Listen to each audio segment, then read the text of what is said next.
Hey everyone, I'm thrilled you're here joining me on this journey. If you're finding yourself drawn into the story, please go ahead and give this video a like and hit that subscribe button to catch all future chapters.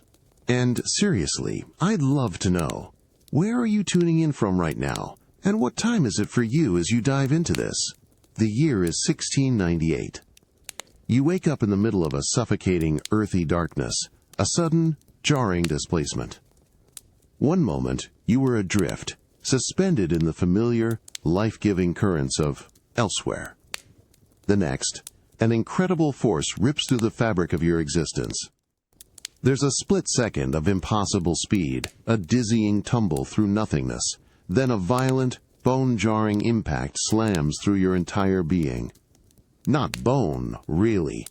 Your single pulsating core, the very heart of you, recoils. You hit something impossibly hard, unyielding, then slide, scraping along a coarse, uneven surface that tears at your delicate outer membrane. A low, guttural hum, a deep, resonant thrum, vibrates from your gelatinous form, a painful echo of the sudden, brutal fall. You lie there, utterly disoriented, your internal processes scrambling to recohere. The air is thick, humid, heavy with the unmistakable scent of damp soil and an unfamiliar, cloying sweetness, like decaying flowers mixed with something acrid, almost metallic. A faint, almost bitter tang on your sensor palate, an alien taste. Your transparent membrane, usually so slick and adaptable, feels sticky, coated in a fine, gritty dust that prickles at your surface. There's a strange, aching weight pressing down on you. Gravity feels different here, heavier, more insistent than any you've known. Slowly, painfully, you pulse, trying to gather your scattered essence. Your vision flickers, a hazy kaleidoscope of black and deep indigo struggling to form coherent shapes. You perceive the faint, ethereal glow of your own bioluminescence reflecting off rough-hewn stone walls that rise steeply, almost vertically, around you. You've fallen into some kind of narrow, stone-lined shaft or channel, barely wide enough to contain your bulk. Above, a sliver of brilliant, almost painfully bright light pierces the pervasive gloom, filtering down from what must be a small grate, or an opening far, far away, like a distant, burning star. Dust motes dance within its single, probing beam, caught in a slow, hypnotic waltz. You attempt to expand, to pull yourself upwards along the rough stone. It's an immense struggle. Your outer membrane feels sluggish, heavy, your tendrils unresponsive, as if weighed down by an invisible, crushing force. You scrape against the rough stone again, a grating, tearing sound that resonates unpleasantly through your entire being, sending shivers through your core. Your sensors, usually so keen, pick up distant, muffled murmurs, the faint, overlapping cadences of human voices, echoing from above, from a world you don't recognize. A shadow, larger and more defined this time, falls across the grate, lingering for a moment.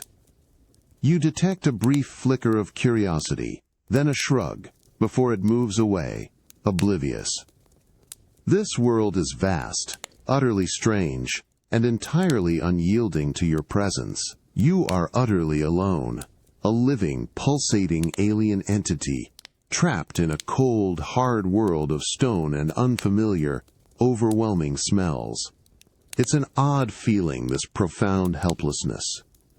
To possess such inherent potency, yet to be rendered so utterly fragile, at the mercy of a simple fall, trapped by this alien gravity and unforgiving stone.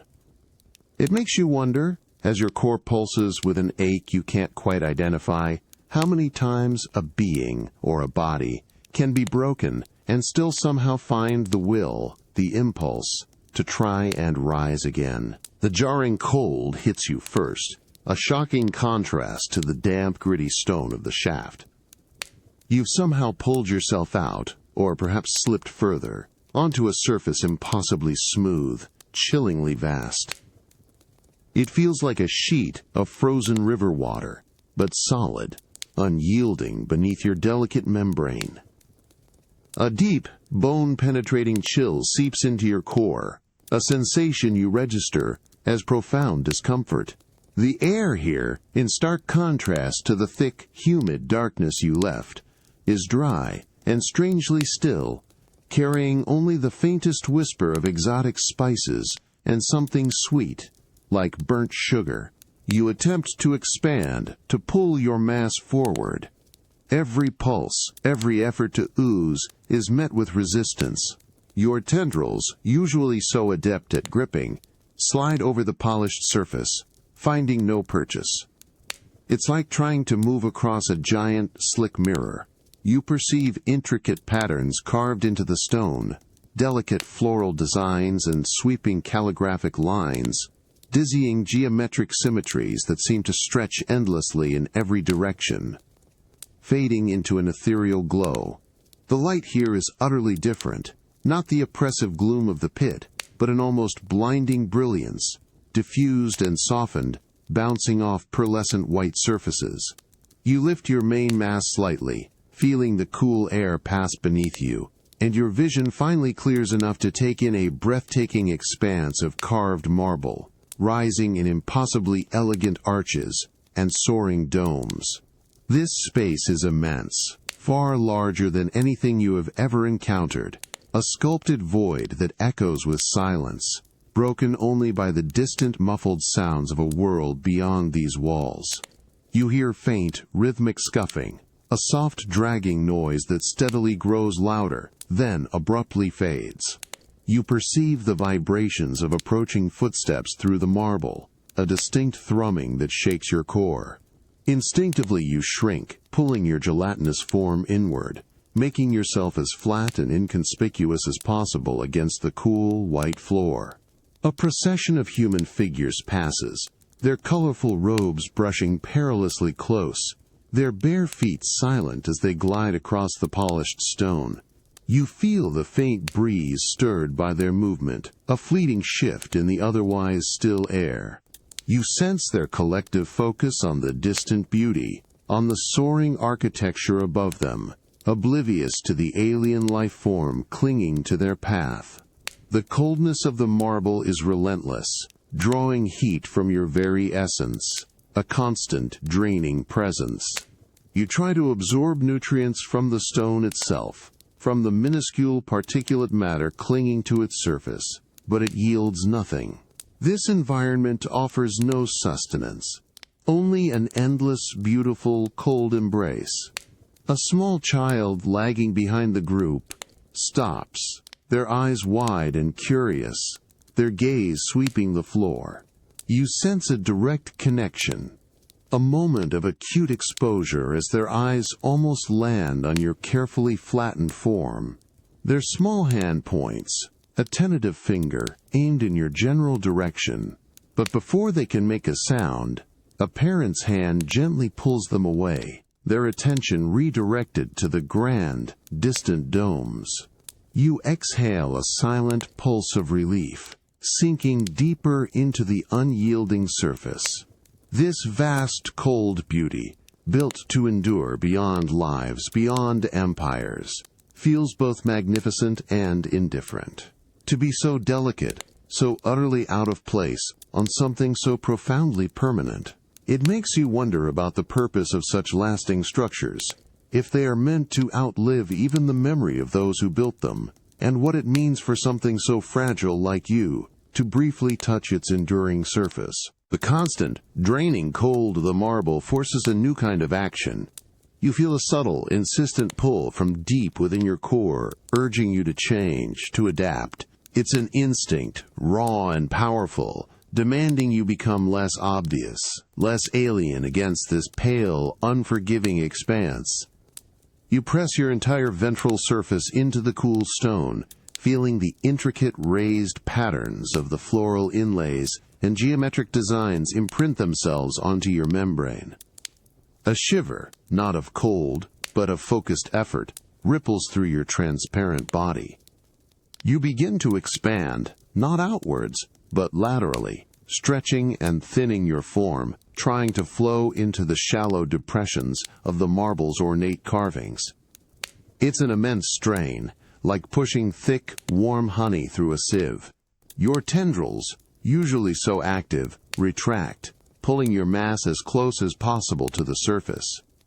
You feel your inherent bioluminescence dim, pulling back into your core, leaving your outer layers a dull, almost translucent gray, striving to mimic the shadows that cling to the recessed lines of the patterns.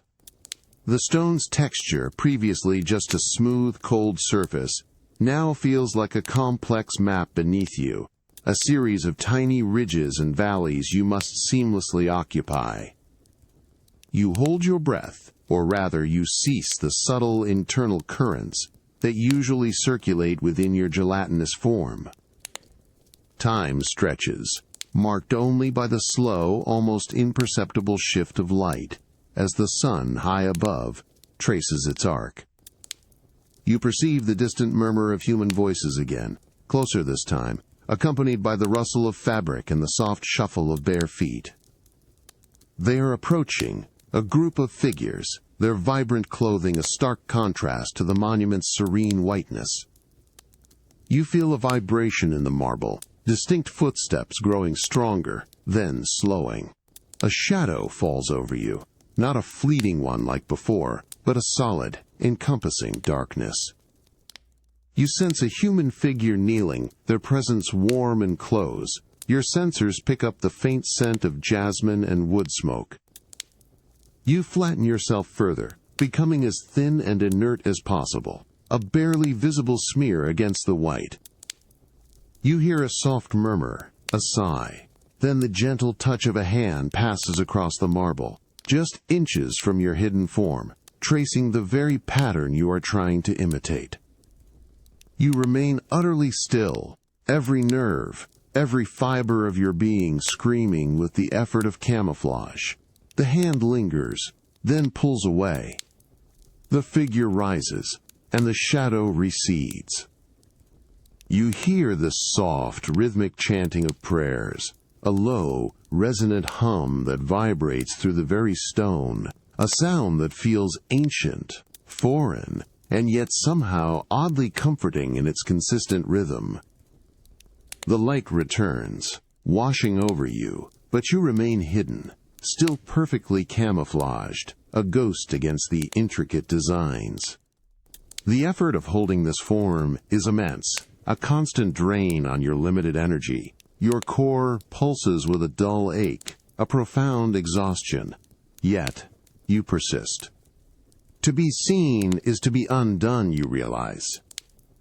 In a world so vast, so filled with life and movement, true survival might not be about strength, but about an almost perfect, silent disappearance, becoming a part of the very ground you stand on. A low hum, barely noticeable at first, begins to grow beneath you, vibrating through the cold marble. It's not a single sound, but a tapestry woven from countless individual murmurs, shuffles, and whispers, steadily amplifying into a rich, living drone. You feel it deep within your core, a resonant thrumming that makes your gelatinous form pulse with an anxious rhythm, the stillness you had grown accustomed to. The quiet reverence of the marble completely shatters under this new, overwhelming presence. You are still flattened, camouflaged against the intricate patterns of the floor, but the sheer volume of life now surrounding you makes the effort agonizing. Above you, the light shifts constantly, not in gentle arcs from the sun, but in erratic flashes and shadows cast by countless moving bodies. It's a blur of vibrant colors and dark forms, a kaleidoscopic chaos that assaults your nascent vision. You perceive the frantic motion of bare feet, the swish of flowing fabrics, the glint of ornaments. They seem to flow around you like a human river, a vast swirling current of life. The air thickens, growing warmer, oppressive. It's no longer just the faint jasmine and wood smoke. Now, 1,000 new scents mix, clashing and competing. The earthy musk of bodies, the sharp tang of sweat, the sweet perfume of oils, the pungent aroma of cooked spices. It's an intoxicating, disorienting cocktail that floods your senses, making your core recoil. Every pulse of your being screams for clean, clear air, for the familiar, sterile silence of your origin. You brace yourself, anticipating a direct impact. The vibrations intensify, coming from all directions. A cluster of bare feet, remarkably close, slows directly beside you. You feel the distinct warmth radiating from their skin, a heat that seeps through your transparent membrane, almost scalding after the marble's persistent cold. You hold yourself absolutely still, so taut with effort that you feel a painful strain, a burning ache at your edges. A child's small, quick foot lands an inch from your left flank, then another, the marble trembling beneath the light impact. You perceive the child's small hand reaching down, seemingly drawn by a curiosity for the carvings, but it's pulled back almost instantly by an adult, a soft, encouraging push to move along with the tide. The collective murmur of voices rises and falls like an ocean tide, sometimes cresting into a wave of laughter or a burst of song, then receding into a low, pervasive hum. You are an island in this human sea, a fragile, camouflaged speck, amidst the vibrant, chaotic beauty of their world. To remain hidden, to endure this constant, overwhelming sensory assault, feels like a battle of attrition. Every passing footstep, every rustle of fabric, every breath drawn close by a human figure is a near miss, a moment of profound vulnerability. It makes you feel incredibly small, utterly insignificant, yet paradoxically, intensely alive in this very moment of struggle. To be so delicate, so alien, yet to persist, unnoticed, amidst such an immense, oblivious wave of life. It's a strange dance of survival, a testament to how profoundly a creature can adapt, even when every instinct begs for solitude and stillness. The air shifts, thickens, and then a wave of pure, unadulterated sensation washes over you, drowning out all other input. It's an overpowering fragrance, rich and heady, far more intense than anything you've encountered before. Not just one scent, but a symphony of them. The deep, earthy sweetness of sandalwood, the sharp, almost medicinal tang of camphor, and an intoxicating floral note, like 1,000 jasmine blossoms crushed at once. It saturates your delicate membrane, seeps into your core, threatening to overwhelm your very essence. You recoil internally, your gelatinous form pulsing erratically. Your normal sensory perception, usually a precise instrument, becomes a jumbled, painful cacophony. Every breath of this foreign air feels like a physical invasion. The world around you, already a blur of light and shadow, now seems to shimmer, distorted by the sheer force of the aroma. Your camouflage, so painstakingly maintained, feels like it's barely holding, as if the scent itself could reveal your presence. A human hand, larger than the child's, passes directly overhead. You feel the distinct rush of air, warmer than your own surface. It's not just one person, you realize. A small group approaches, moving slowly, deliberately, their footsteps soft and reverent. You detect the faint crackle of something brittle, then a soft thud. Directly in front of you, just beyond your flattened form, a small mound of vibrant yellow-orange flower petals appears, carefully placed upon the marble, the source of the intense floral scent. You perceive the delicate, bruised texture of the petals, even through your obscured vision, and a faint, sweet stickiness that begins to spread outwards, mingling with the marble's chill. The humans pause, their murmurs hushed, almost whispers. You feel the collective warmth of their bodies, a slight vibration in the stone from their stillness. One figure kneels. You sense a profound quietness from them, a moment of deep introspection or devotion. A faint, sweet smoke, different from the wood smoke you smelled earlier, begins to curl into the air, adding another layer to the overwhelming olfactory assault. It tickles your nascent respiratory pores, making them constrict, causing an unfamiliar, irritating sensation deep within you. You resist the urge to writhe, to dislodge yourself from the suffocating presence of the flowers. Every instinct demands you retreat, seek a place free from this sensory deluge. But you are pinned, trapped by your chosen camouflage, by the delicate dance of remaining unseen. To move now would be to expose yourself completely. So you endure, forcing your internal processes to slow, to filter, to somehow adapt to this unprecedented assault on your senses. Your core throbs with a dull, persistent ache, a byproduct of the sheer effort of simply existing within this fragrant maelstrom. It makes you understand, in a profound and visceral way, the power of something as invisible as scent, how it can define a space, invoke emotion, and utterly transform an environment. And how, sometimes, survival isn't about fighting or fleeing, but simply about finding the strength to withstand, to be still, even when every fiber of your being is screaming in protest against an overwhelming, invisible beauty. The overwhelming sensory deluge from the flower offerings begins to recede. The dense cloud of jasmine, sandalwood, and camphor slowly disperses, carried away by the subtle currents of air that now flow more freely. You feel the stifling pressure lift from your membrane, and your strained core, which had been pulsating with protest, finally eases its frantic rhythm.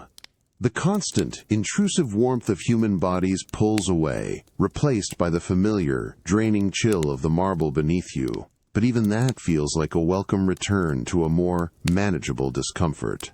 As the last lingering traces of the crowd's vibrant energy fade, a new sensation begins to prickle at your outer receptors, something far more subtle, yet utterly distinct.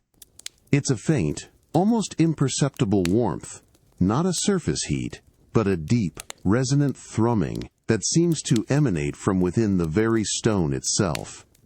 It's a pulse, slow and steady, a vibration that is both alien and strangely compelling. This isn't the chaotic energy of passing life, nor the dead cold of inert matter. This is something else entirely. You cautiously unfurl a single, thin tendril, allowing it to stretch out, flattening against the smooth marble. You guide it towards the source of this faint warmth, feeling the intricate carvings of the floor beneath it, no longer a barrier, but a map. As your tendril nears a specific point, a small, barely visible fissure in the marble inlay, the warmth intensifies. You perceive a faint, subtle shimmer within the crack, a barely visible glow deep within the stone, an echo of your own bioluminescence, but different, more ancient. It feels like a faint, distant relative of the energy signatures you instinctively seek for sustenance. You push a little harder, trying to force your delicate membrane into the minuscule opening. The marble resists, unyielding, but the warmth now permeates your tendril, a soothing counterpoint to the relentless chill. You focus, drawing on the last reserves of your inner strength, attempting to expand your tendril, to probe deeper into the fissure. It's like trying to push fluid through solid rock, an excruciatingly slow process, but for the first time since your fall, there is a clear goal, a tangible direction. You perceive a minute shift, a faint give, as if the centuries-old stone has been ever so slightly weakened, perhaps by time, perhaps by the forces that built this monumental structure. The effort sends a wave of exhaustion through your core, but it's mingled with something else. A spark, a flicker of something resembling hope. You are not alone in this stillness, not entirely adrift in this dead, beautiful architecture. There is a faint, persistent life here, a hidden warmth, a potential refuge. This small, almost invisible crack in the polished floor feels like a lifeline, a whisper of possibility in a world that has only presented challenges. It makes you understand how even the smallest glimmer, the faintest hint of connection or sustenance, can become a beacon in the darkest, most overwhelming of circumstances. That even when everything seems lost, there's often a hidden pathway, a subtle energy, waiting to be discovered if you just persist, if you just keep reaching. The persistent, subtle warmth from the fissure has become a beacon, drawing you in, promising something vital. You push harder against the resisting marble, pouring your dwindling energy into the effort, feeling your delicate membrane strain and stretch. Then, with a sudden soft give, the ancient stone yields. You slip through the narrow crack, a small portion of your gelatinous mass squeezing into an entirely new, unseen cavity. The change is instantaneous and overwhelming. A fierce, radiating heat engulfs you, not the gentle warmth you anticipated, but an intense, localized furnace blast. It's like plunging into a sun-drenched forge, scalding against your cool, sensitive surface. Your internal processes flare, momentarily overloaded, as this raw thermal energy assaults your core. Yet, beneath the initial shock, there's an undeniable, primal recognition. This is power. This is energy, potent and concentrated, far beyond any natural source you've ever encountered. You recoil slightly, but the sheer force of it draws you deeper.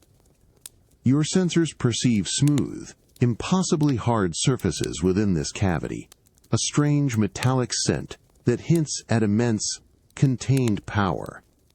It's not the cold, inert marble anymore. This is a deliberate construction, an intricate network of unknown materials that hums with a deep, silent resonance, a vibration that feels utterly mechanical, yet strangely alive with dormant potential. You push more of your form into the space, compelled by the insistent thrumming, the promise of sustenance. As you expand cautiously, your tendrils brush against cold, rigid pipes and polished, unyielding panels. The heat here is not a simple environmental factor. It pulses with a distinct, rhythmic flow, as if something vast and complex is silently churning within these walls. You detect faint, residual biosignatures, like echoes of a powerful, long-dormant life force, entwined with a metallic energy. It's a paradox. Cold to the touch in places, yet radiating an inferno of heat from its core. This strange, confined space feels like the belly of a sleeping beast, powerful, dangerous, yet brimming with the very essence you crave. You instinctively attempt to absorb some of this overwhelming energy. Your membrane distends, reaching, trying to draw sustenance directly from the heated metallic surfaces. It's an immense struggle. The energy is too raw, too concentrated, like trying to drink directly from a volcanic vent. You feel a burning sensation, a sharp pain, as your internal systems try to process this alien fuel. You pulse, pulling back slightly, allowing your form to regulate, to adapt to this potent, dangerous new source. The outside world, the distant murmurs, the shifting light, all fade into irrelevance. Your entire existence narrows to this singular, intense interaction with the hidden furnace. It's a revelation, this unexpected encounter with such contained might. To find such destructive, concentrated power also contains the very essence of life you need. It makes you wonder how something so cold and mechanical can hold such a fiery heart, and what it truly means when the very thing that could consume you also holds the key to your survival. After the furnace, the intense, almost unbearable heat, you retract, pulling your tendril back from the raw, concentrated energy. Your core pulsates with a mixture of pain and a strange, potent invigoration. The raw power was almost too much, a searing kiss that threatened to consume as much as nourish. You press against the marble, trying to regulate your internal temperature, seeking the comparative coolness of the stone. Then, with renewed resolve, you push forward, oozing out of the narrow fissure, away from the hidden fire, back towards the open air. The moment you clear the crack, a wave of cool, damp air washes over you, carrying with it a symphony of entirely new scents. Not the heady sweetness of flowers, nor the acrid metallic tang of the furnace, but the vibrant, living aroma of rich soil, wet greenery, and a delicate, almost crystalline freshness that tickles your respiratory pores. It's like surfacing from a deep, stifling ocean into a refreshing, gentle rain. You feel a soft, velvety texture beneath you. Not cold, unyielding marble, but something yielding and alive. Soft, cool grass. You expand gratefully, letting your delicate membrane drink in the dew-kissed blades, absorbing the gentle moisture that clings to them. The oppressive heat within your core begins to dissipate, replaced by a profound, soothing coolness that spreads outwards, calming your agitated internal processes. Above you, the light is dappled, filtered through a canopy of broad, unfamiliar leaves that sway gently, casting shifting patterns of shade. You perceive the graceful, arching forms of dark green trees, their branches reaching out like protective arms, creating pockets of serene darkness against the harsh glare of the open sky. You slowly glide forward, your body responding with a newfound agility as you move off the grass and onto damp earth. The ground here is uneven, a soft, fertile cushion under your membrane, infused with the subtle, comforting smell of growth and decay. You encounter small, glistening pebbles, cool to the touch, and the intertwined roots of plants, offering a gentle resistance. The air here is alive with the soft buzzing of unseen insects, the distant, liquid song of unfamiliar birds, and the faint, rhythmic splash of water. You perceive it now, a long, narrow channel of clear, still water, reflecting the sky like a mirror, running parallel to your path.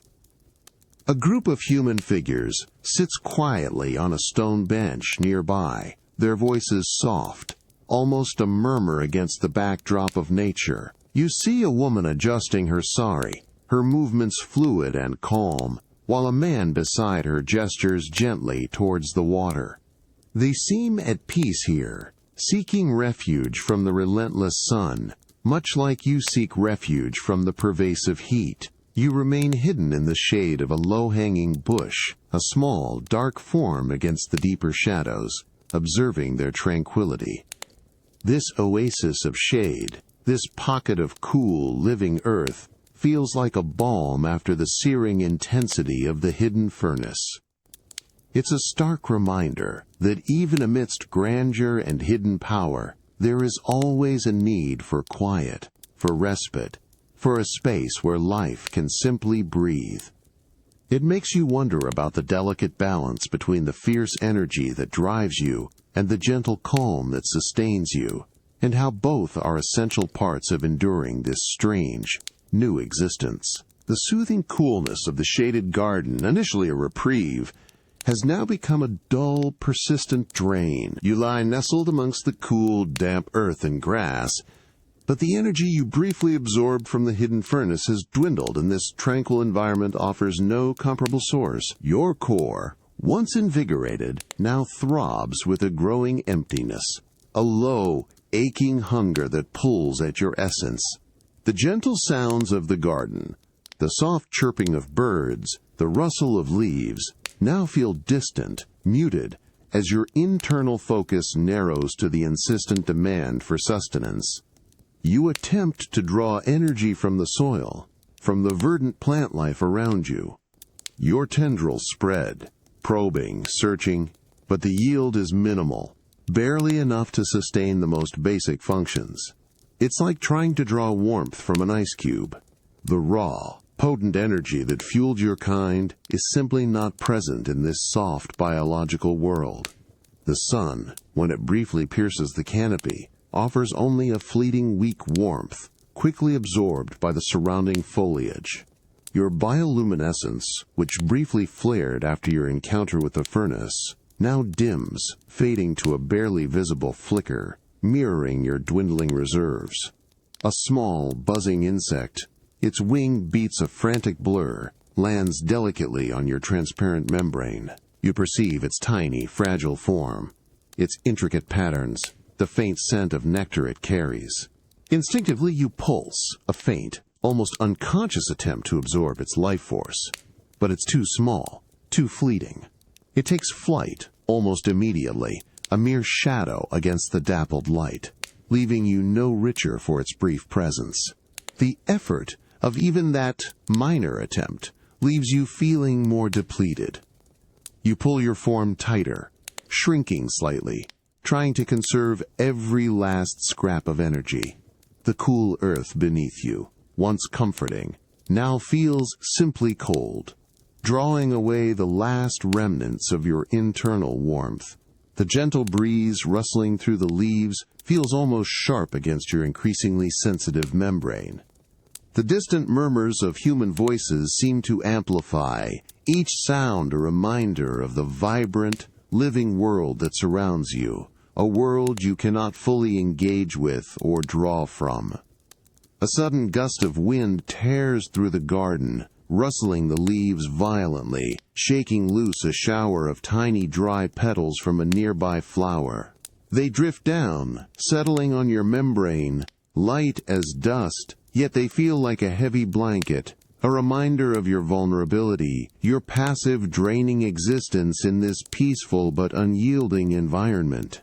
You try to shift, to find a more sheltered spot, but even that minor movement feels like an immense expenditure of energy, leaving your core aching with profound exhaustion. This quiet, slow drain is insidious, far more unsettling than the sudden shock of the fall or the searing heat of the furnace. It makes you realize that true danger isn't always a sudden impact or an intense threat, but sometimes a gradual, quiet fading. It makes you wonder if survival is not just about overcoming acute challenges, but about finding a continuous source of life, and what happens when that source simply isn't there. The dull ache of energy depletion intensifies, a constant, gnawing void at the very center of your being. Every pulse feels sluggish, every membrane flicker a monumental effort. The cool earth is no longer soothing. It's just another drain, slowly drawing away the last embers of your core's warmth. You lie mostly still, a translucent shadow under the dappled light, your bioluminescence reduced to an almost imperceptible throb. The sheer, overwhelming vibrancy of the surrounding life, the buzzing insects, the rustling leaves, the distant human murmurs, feels alien, a cruel reminder of the energy you lack.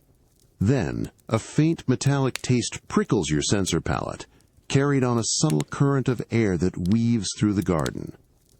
It's a ghost of the furnace, a diffused echo, surprisingly gentle, almost enticing.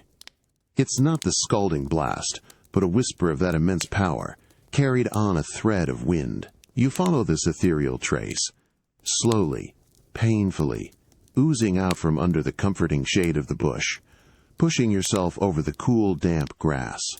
Each inch is an agonizing effort, but the promise of that distant, modulated energy pulls you forward. You find yourself at the edge of the manicured lawn, where it meets a low, polished marble plinth.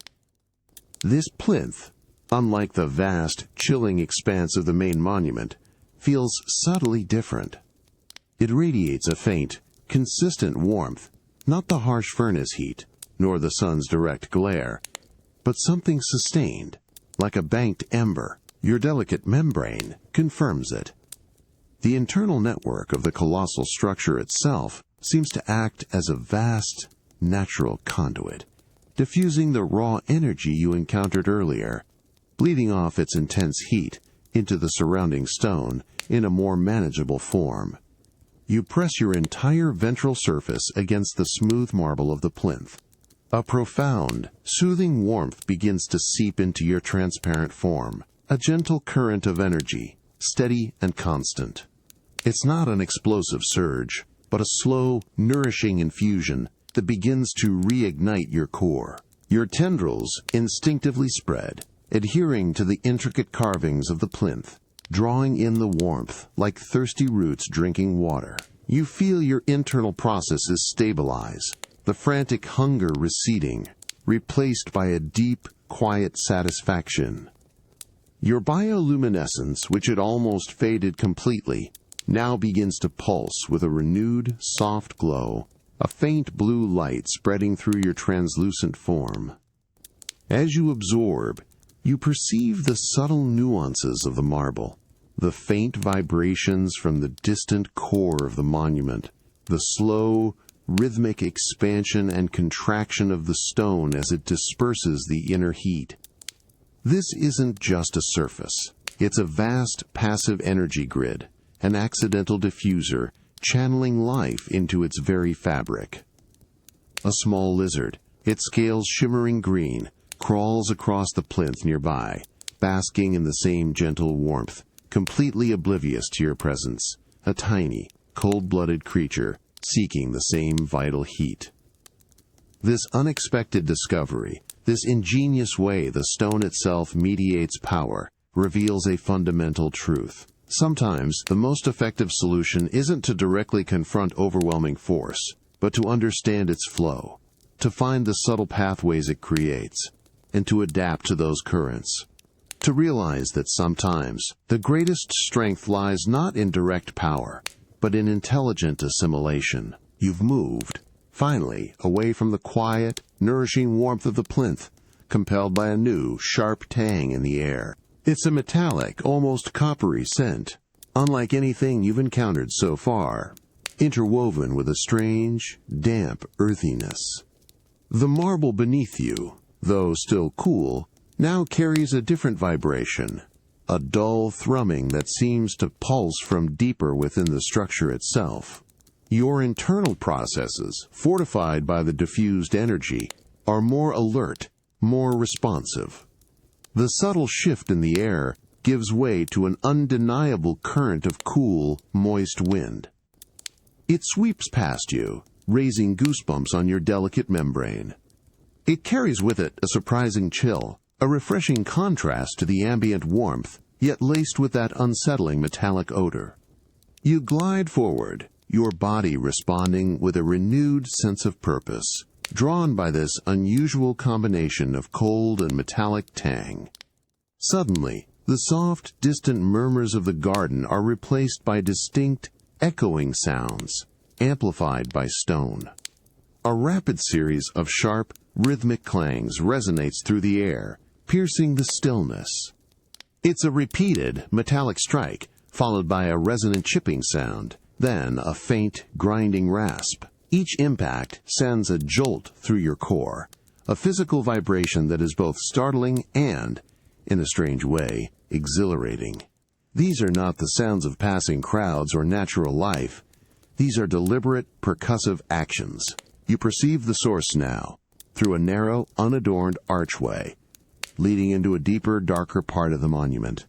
Within, the air is thick with a fine, gritty dust, suspended in the faint light. You feel the grit, almost like a faint film, settle on your membrane, irritating your sensitive surface. The light here is dim, struggling to penetrate the shadowed interior, creating long, dancing phantoms that writhe with every strike. You see human figures, their forms blurred by the dust and gloom, moving with concentrated purpose, their arms rising and falling in rhythmic unison. They are chiseling.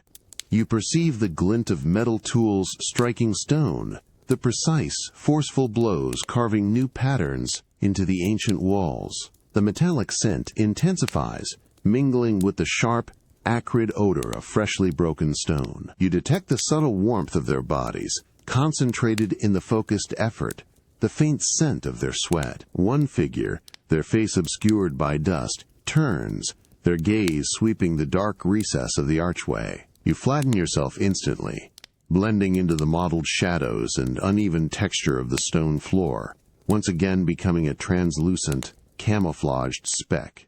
The sharp, rhythmic sounds continue, a relentless symphony of creation and destruction, reshaping the very fabric of this monumental structure. The cool, dusty air and the metallic tang are a stark sensory contrast to the lush garden. This is a place of work, of raw, deliberate alteration.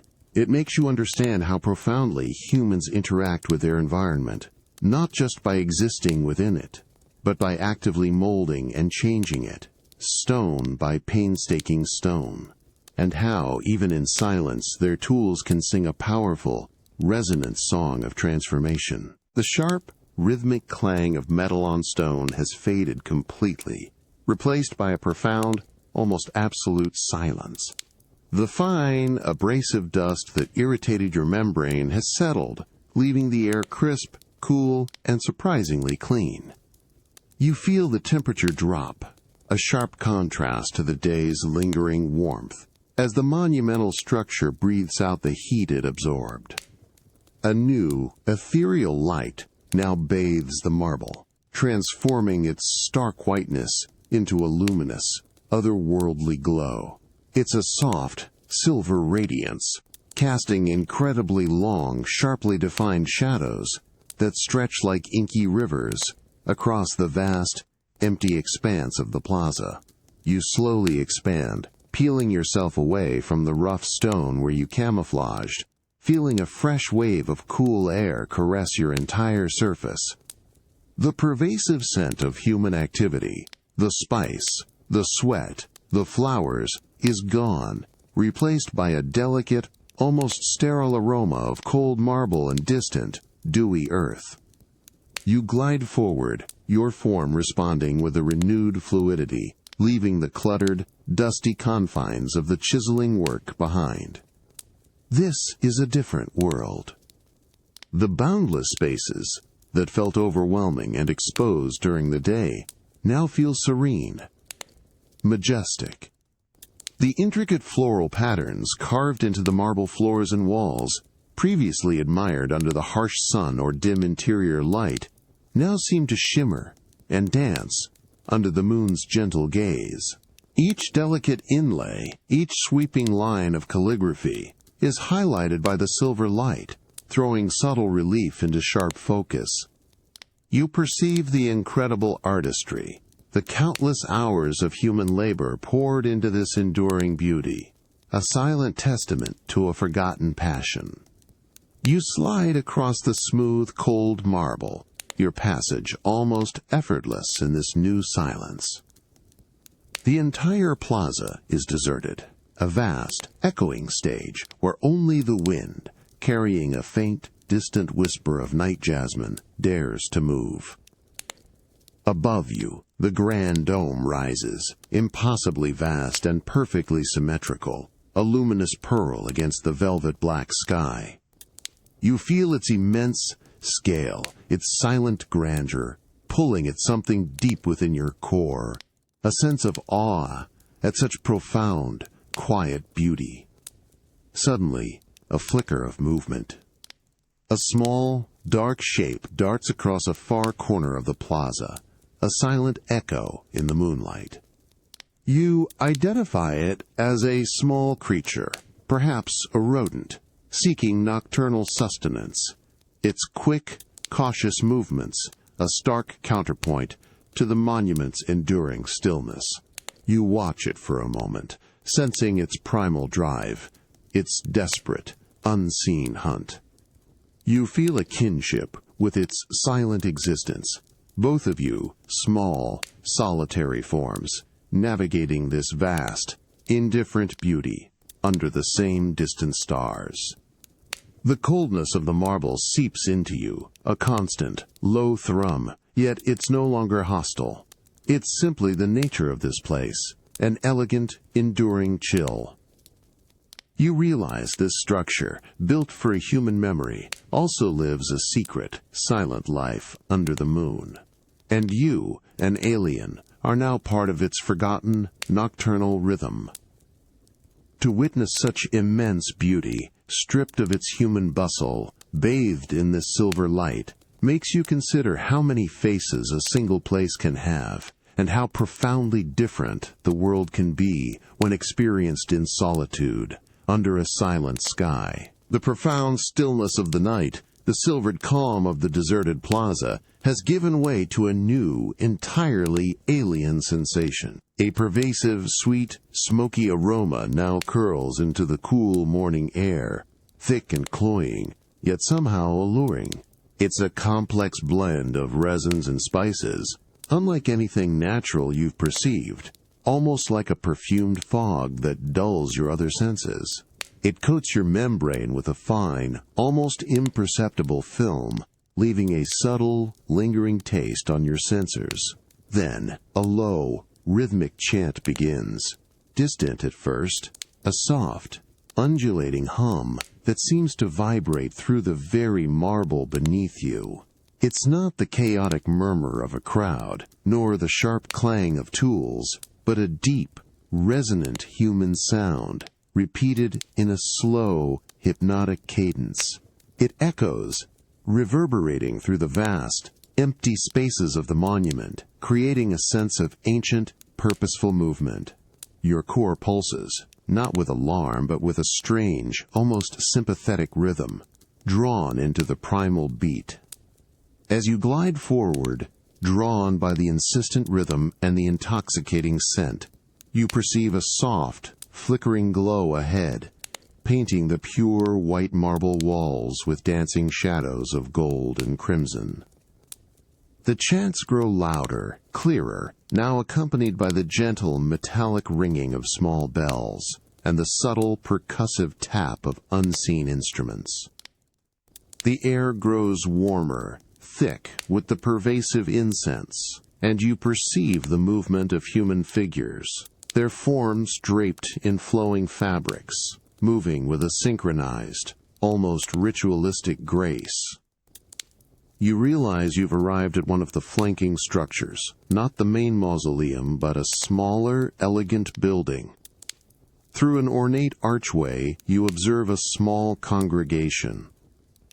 Their faces are serene, their eyes closed or downcast, their bodies swaying gently to the rhythm of the chants. One figure stands at the center, their hands moving with precise, deliberate motions, tending to a small, contained fire from which the thick, fragrant smoke emanates.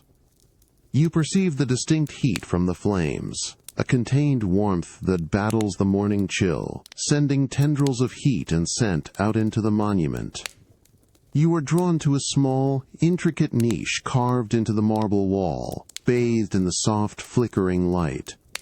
Within it, tiny, unlit oil lamps stand, their wicks untouched. You sense a peculiar, latent energy within these lamps, a contained potential, not unlike the furnace, but softer, more ephemeral, tied to human ritual. You extend a cautious tendril, brushing against the cool, smooth marble of the niche, feeling the faint residual warmth from countless previous offerings. The incense, now incredibly potent, floods your senses, making your core feel both heavy and strangely light, almost detached. This ritual, this deliberate act of faith and sensory offering, is unlike anything you've witnessed. It's a collective pulse of belief, a shared energy that flows through the air, the stone, and the humans. It makes you realize how profoundly beings connect, not just through physical presence, but through shared belief, through the creation of shared sensory experiences that define their existence. And how, even for an alien, such moments of profound human connection can be felt, understood, and even, in their own way, absorbed. The rhythmic chants swell, then gently recede, leaving a profound resonance that vibrates in the cool morning air. The sweet, heavy incense, which had almost suffocated your senses, begins to thin, leaving behind a fragrant memory that lingers on your membrane. You remain nestled in the shadows near the niche, absorbing the last vestiges of warmth from the sacred fire, your core pulsing with a calmer, more reflective energy. The metallic bells offer a final, delicate chime, then silence. As the congregation slowly disperses, their hushed movements a stark contrast to the earlier vibrant ritual. You perceive a small, solitary figure approaching the niche where you hide. It's an elderly woman, her face etched with a lifetime of experience, her sari a simple, muted color. She moves with a gentle grace, her bare feet silent on the cold marble.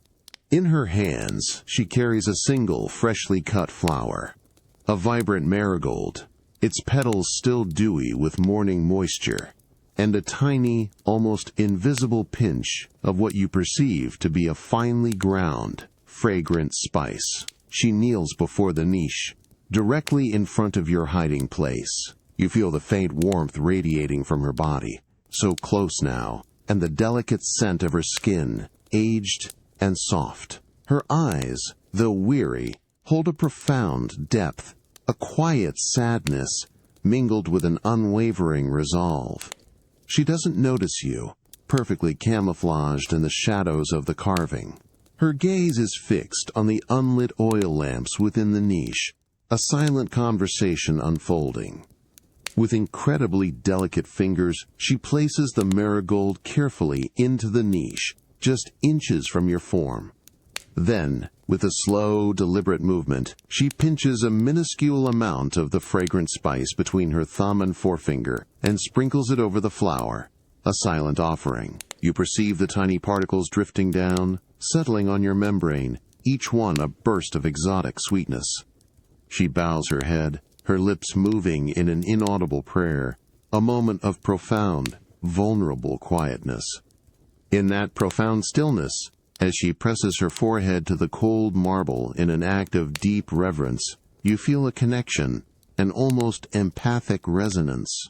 It's not a physical connection, not a transfer of energy or substance, but a shared experience of vulnerability and a longing for something beyond the immediate, tangible world. You perceive the echoes of her hopes, her sorrows, her enduring faith, resonating through the cold, permanent stone.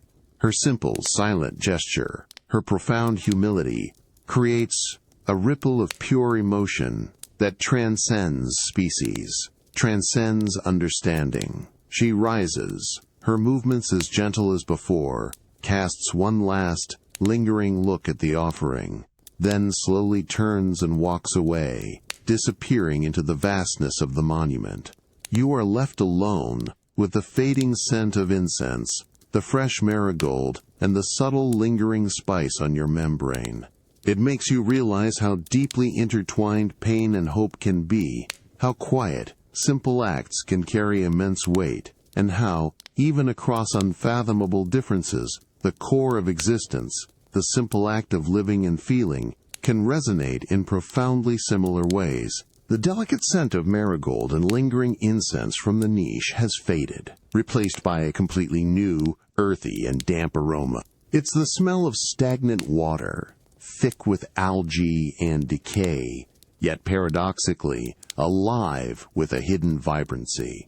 You have navigated away from the marble structures, through areas of parched earth and sparse, struggling vegetation, drawn by a distant, persistent murmur that felt less like human voices and more like the constant rush of something powerful and natural.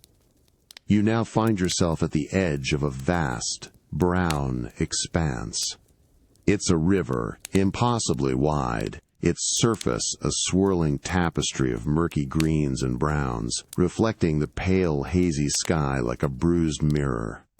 The air here is heavy, humid, thick with the scent of wet earth, decaying organic matter, and something metallic, almost industrial, that hints at human activity far upstream. Your membrane, which had grown accustomed to the cool, dry marble, now feels instantly slick with the oppressive humidity. The river's current is strong, a visible pull on the floating debris that bobs and weaves on its surface, discarded leaves, small branches, and strange, unidentifiable bits of human refuse. You feel the deep, resonant thrumming of the water's power through the damp ground beneath you, a constant, low vibration that seems to shake your very core. This is a force of nature, vast and untamed, utterly indifferent to your presence. A distant splash, then another, draws your attention. You perceive dark, elongated shapes moving beneath the murky surface, their movements fluid and powerful. Fish, you register, or some form of aquatic life, navigating the strong currents with an ancient, primal grace. You sense their life force, their constant struggle and survival within the opaque depths, a raw, untainted energy that calls to something deep within you. It's a different kind of life, one that thrives in this swirling chaos. You cautiously extend a tendril towards the water's edge. The cold, thick liquid laps at your delicate membrane, carrying with it a faint, bitter taste, an unfamiliar mineral composition. You feel tiny, almost imperceptible particulate matter brush against your surface, microscopic forms of life swirling in the current. You attempt to absorb, to draw sustenance from this vast, moving body. The initial taste is overwhelming, alien, but beneath it, there is a pulse of raw, biological energy, a vibrant, life current. It's potent, but wild, requiring adaptation, a different kind of assimilation than the structured warmth of the marble. A human figure appears upstream, at the river's edge, performing a ritualistic bathing, their forms silhouetted against the hazy light. Their movements are slow, deliberate, a private act of purification in the swirling, muddy water. They are immersed in the very same murky current, part of its natural, indifferent flow. This river, with its overwhelming scale and raw, untamed life, is a stark contrast to the ordered, human-made beauty of the Taj Mahal. It makes you realize that survival isn't always about finding order, but sometimes about plunging into the chaotic, primal forces of nature itself.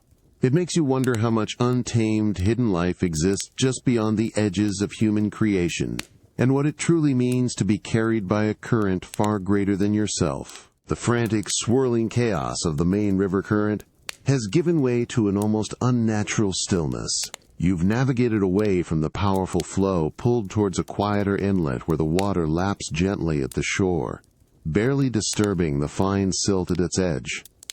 The heavy, earthy scent of the river is still present, but softened, mingled now with a faint, almost metallic coolness in the air.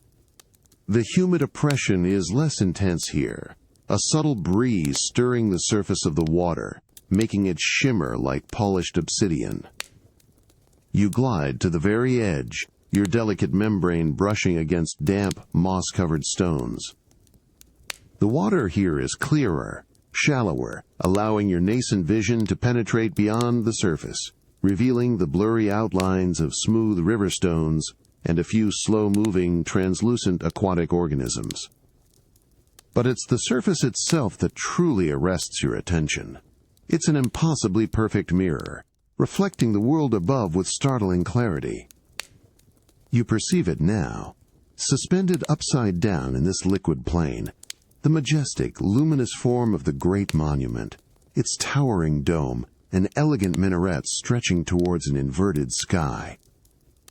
The subtle light of the day, diffused and pale, renders the marble in hues of soft gray and pearlescent white, a spectral double of the solid structure behind you.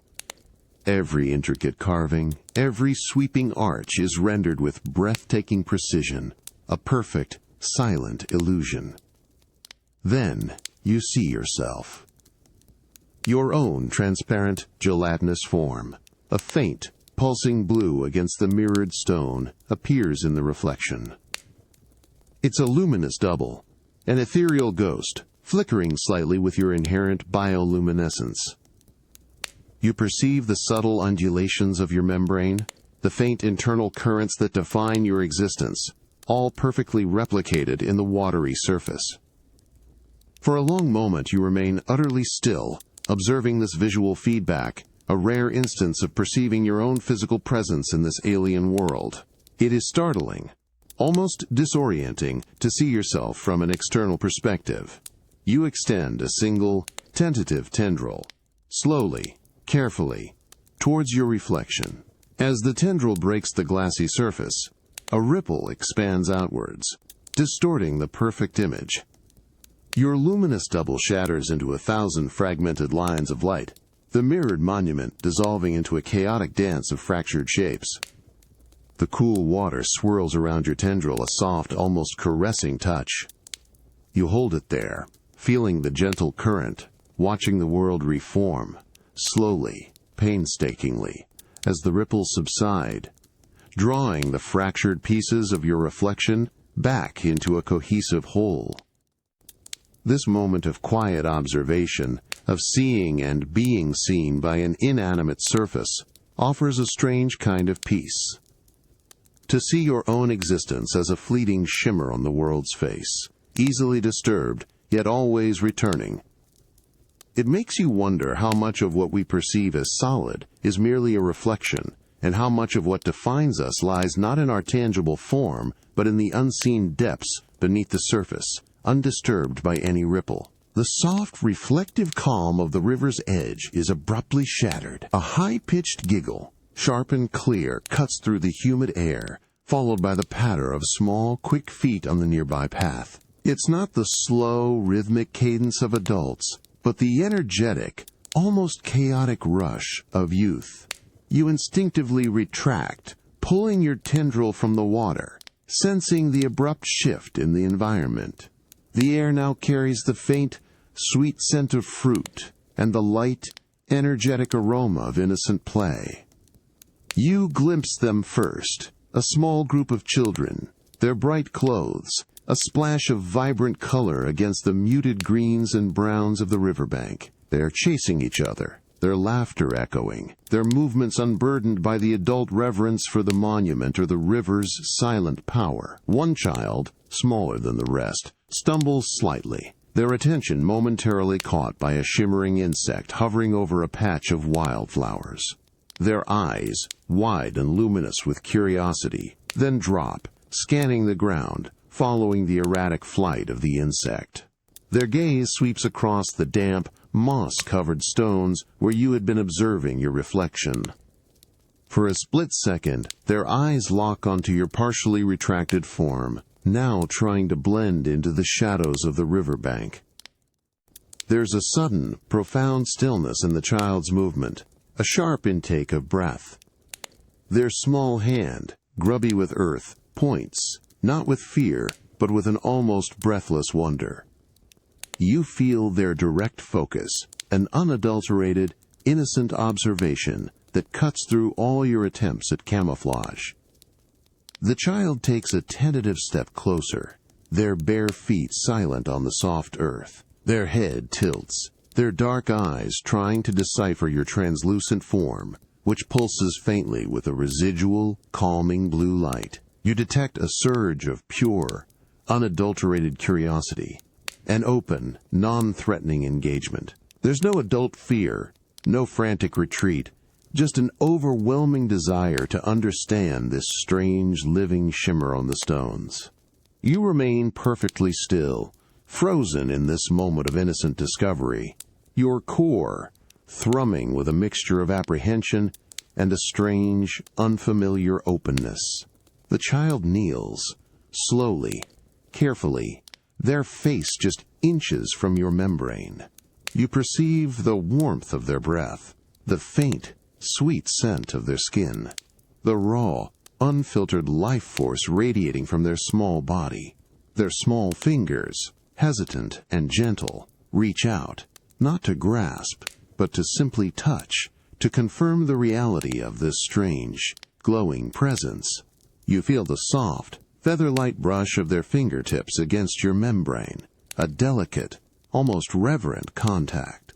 It's a touch without aggression, without judgment, a pure moment of curiosity and exploration. This unexpected, innocent encounter is utterly disarming. To be seen, truly seen, not as a threat or an anomaly, but as something worthy of gentle curiosity by such a small, fragile human. It makes you realize that sometimes the greatest challenge to survival isn't a physical threat, but the sheer vulnerability of being truly noticed, truly perceived. And how, in the face of such innocent wonder, even an alien can feel a strange, quiet connection, a shared moment of simple existence. The child's feather-light touch lingers on your membrane for only a breath, a fleeting connection that sends a strange warmth through your core. You perceive the innocent wonder in their wide eyes, the unadulterated curiosity. But then, a louder call from one of the other children, a playful shout, slices through the moment. The child's head snaps up, their focus instantly drawn away by the beckoning game. Their small hand, still poised, hesitates for a second, then drops. With a final quick glance at your shimmering form, a lingering look that holds a secret, the child turns and dashes away, their bare feet kicking up tiny puffs of dust from the path. The rapid patter of their footsteps fades, swallowed by the renewed laughter and shouts of the game. The sudden, intense focus is gone, replaced by the chaotic energy of childhood play, completely oblivious to the extraordinary moment that just transpired. The world shifts back, resuming its normal, human-centric rhythm. You remain perfectly still, the ghost of their touch still tingling on your membrane. The direct, unfiltered scrutiny, however fleeting, has heightened your awareness. You understand now, more keenly than ever, the fragile line between discovery and exposure. The innocent curiosity of a child might be harmless, even strangely comforting, but the attention of an adult, or a larger, more organized group, could be catastrophic. This world, while full of wonders, is fundamentally alien, and your survival depends on remaining an unseen part of its intricate tapestry. With a renewed sense of purpose, you begin to move, slowly pulling your mass away from the exposed moss-covered stones. You choose a new path, not towards the open river, but towards the deeper, darker shadows beneath the overhanging roots of an ancient banyan tree. The ground here is rich with damp, fertile earth, a complex network of gnarled roots that offer a maze of hiding places. The air grows cooler, thick with the earthy scent of decomposition and growth, a scent of hidden life thriving beneath the surface. You flatten your form, stretching your transparent membrane, meticulously blending with the mottled browns and greens of the soil and moss. You feel the rough, unyielding texture of the roots imprint themselves upon your surface, mimicking their patterns. Your inherent bioluminescence, which had briefly pulsed in response to the child's touch, now dims once more, receding into your core, becoming almost invisible against the deepening shadows. You become a part of the earth itself, another indistinct ripple in the complex tapestry of the ground. To vanish, to truly disappear into the intricate details of the world, is to embrace a different kind of power. It makes you realize that survival often demands a delicate balance between engagement and absolute retreat, between curiosity and self-preservation, and how, sometimes, the greatest strength lies not in being seen, but in mastering the art of the perfect, silent vanishing act, becoming one with the very fabric of existence, unseen and undisturbed. The air is different here, infused with an almost painful coldness that seeps into your very core, a chill, more profound and insistent than anything you've felt since your initial fall. It's the cold of ancient, enormous stone, radiating a deep, pervasive stillness. The comforting dampness of the riverbank, the earthy resilience of the banyan roots, all feel impossibly distant. Here, the dominant smell is a sterile, almost mineral tang, a scent of pure, unyielding marble that seems to absorb all warmth, all life.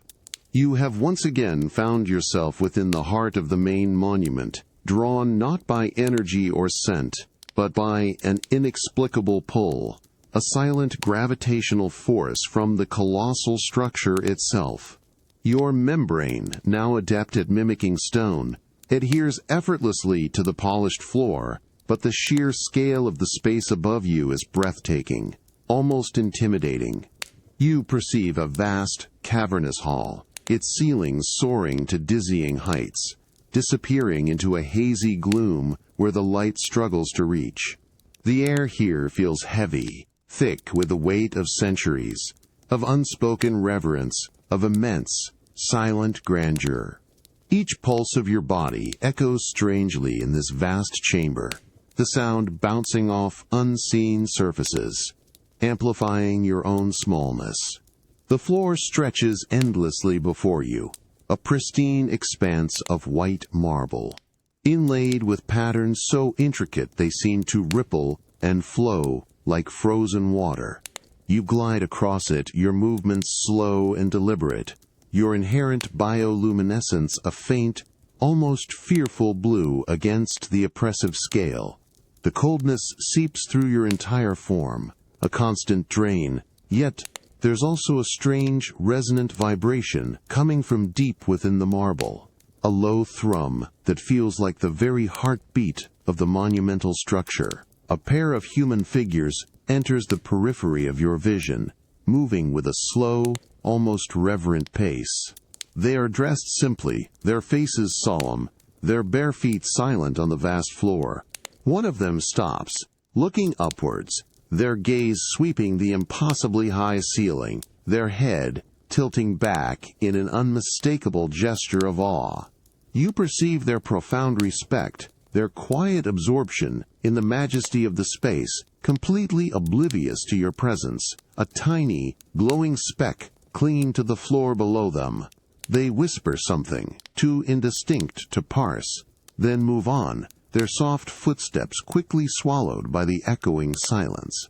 You continue to move, drawn deeper into the chilling heart of the monument, towards the central chamber where the echoes of human history reside. The cold here is relentless, a constant reminder of your fragility against such enduring, deliberate power. Yet, there's an undeniable allure to its immensity, to the profound, silent story etched into every inch of its stone. It's an overwhelming feeling, this profound weight of history and scale. To be so transient, so delicate, existing within something so vast and permanent. It makes you realize that sometimes true grandeur isn't just about beauty, but about sheer, unyielding presence, and how even the smallest life form can feel the immense, silent power of something built to last forever. The pervasive, chilling cold of the inner sanctuary wraps around you, a silent, almost suffocating embrace. The air is entirely still, devoid of the gentle currents of the outside world, creating a profound, heavy silence that presses against your membrane. It is here, in this central, most sacred space, that the weight of the monument's purpose truly settles. You glide over an immense expanse of white marble, polished to an impossible sheen, reflecting the faint, ethereal light that filters down from unseen high windows. You perceive it now, directly before you, the true heart of this colossal structure. A meticulously carved marble screen, so delicate it appears to be woven from light itself, encircles a raised platform.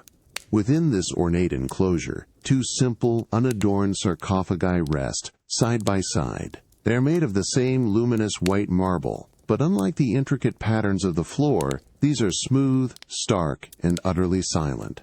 You feel no inherent energy from them, no residual life force, only a profound, cold stillness that speaks of absolute, enduring finality. The atmosphere here is one of complete reverence, a palpable sense of grief and enduring love solidified in stone.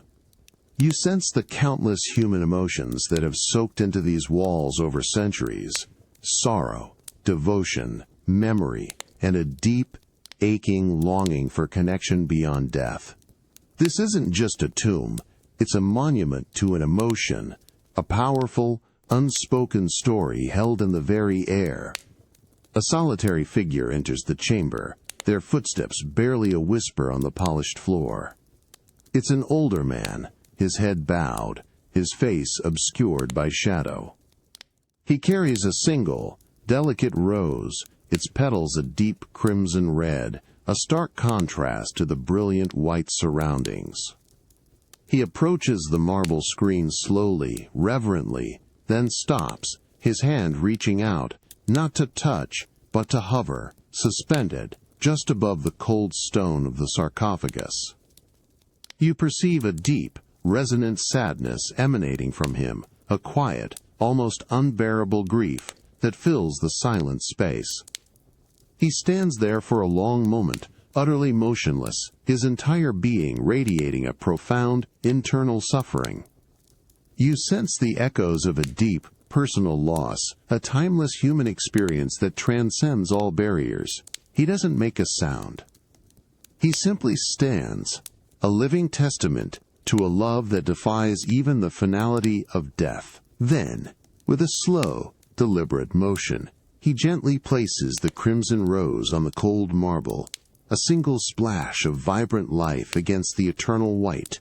He turns, his shoulders slumped, and slowly retreats, his silent footsteps fading into the echoing vastness. You are left alone, a small, luminous form against the immense silence, with a single, vibrant rose and the profound cold of the marble.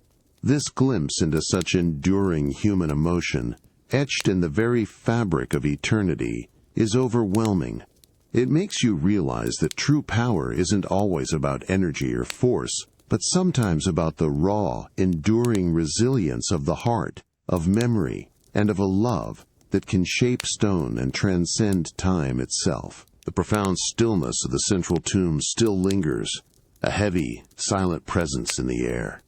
But now it's pierced by a new, utterly unexpected sensation, a sudden, sharp, almost predatory movement in your periphery.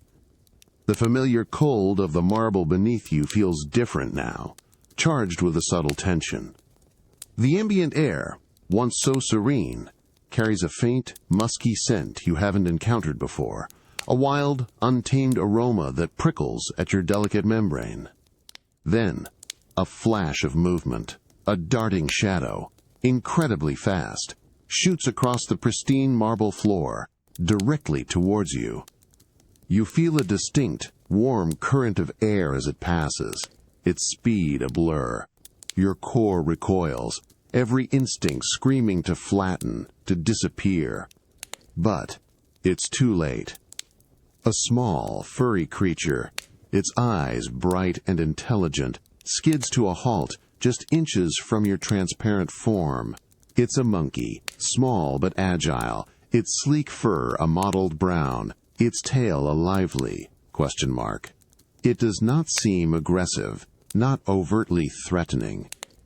Instead, its gaze is fixed on you with an intense, playful curiosity, its head tilted, its dark eyes sparkling with mischief. You perceive a raw, untamed intelligence radiating from its small form, a vibrant, restless energy that seems to mock the monument's enduring stillness.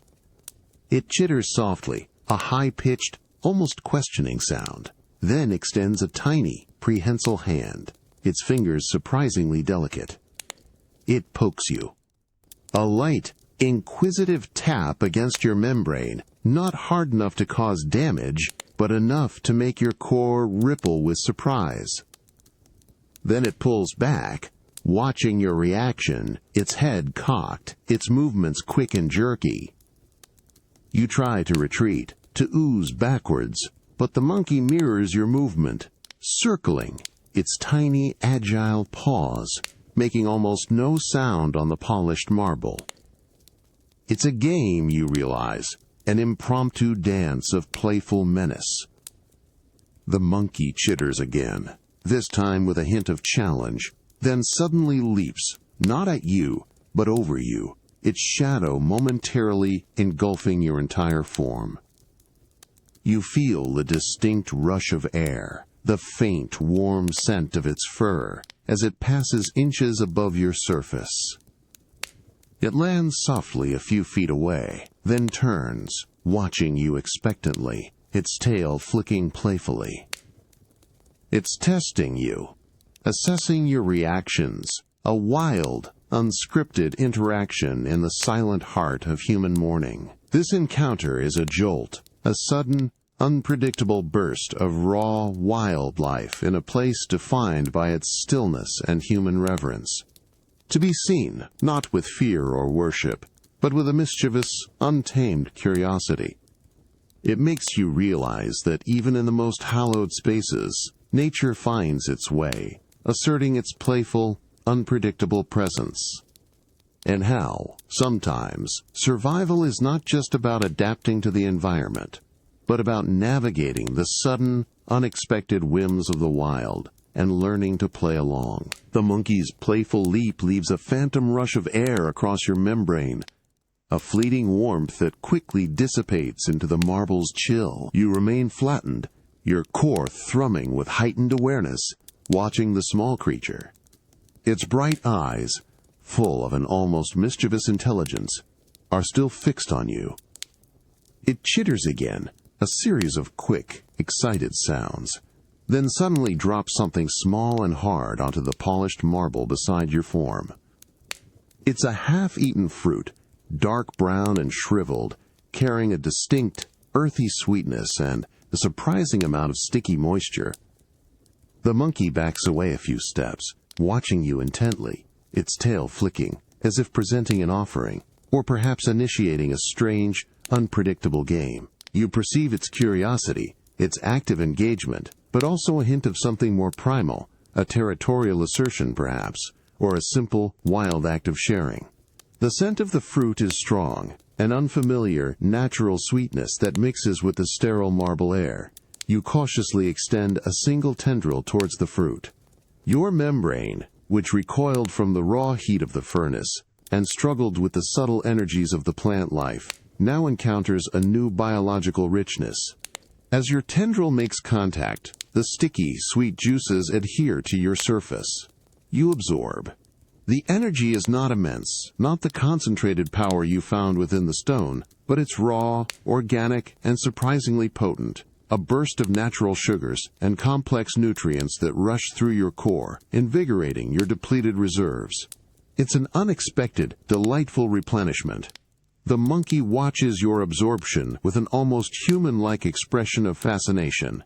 It makes another soft chittering sound, then quickly scoops up another discarded piece of fruit from somewhere hidden in its fur and gently tosses it closer to you. It's an unspoken invitation, a continuation of the strange, silent exchange. You consume this second offering, feeling a renewed sense of strength, your bioluminescence pulsing with a brighter, more confident blue. Suddenly, a loud, sharp squawk echoes from somewhere high above, a distinct, avian call that breaks the reverent silence of the tomb. The monkey's head snaps up, its playful demeanor vanishing in an instant. Its eyes widen, its body tenses, and then, with a blur of motion, it snatches up the remaining fruit it was holding and bolts. It disappears around a distant archway, its departure as sudden and unpredictable as its arrival, leaving behind only the faint, sweet scent of fruit and the persistent chill of the marble. You are left alone again, feeling the lingering warmth of the absorbed fruit and the profound silence of the tomb. This interaction, this strange, unexpected exchange with a wild creature, reveals another layer of this alien world. It makes you realize that survival isn't always about grand strategies or powerful resources, but sometimes about unpredictable moments of connection, random acts of nature, and the sheer wild ingenuity of life itself to find a way, even in the most unlikely of places. The air is thick, oppressive, pregnant with an unspoken tension, metallic tang, sharper than anything you've smelled before. Pricks at your membrane, mingling with the heavy, humid scent of parched earth and distant, ozone-rich air.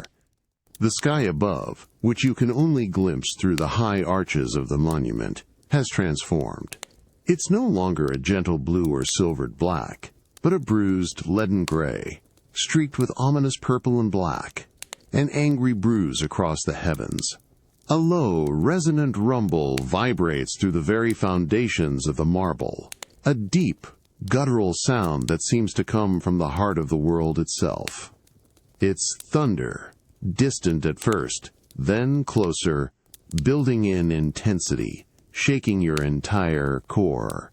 The monumental structure, which once felt so solid and immutable, now seems to tremble, a silent witness to the approaching storm. The cool marble beneath you, which has been your constant companion, feels brittle, charged with an unfamiliar, static electricity.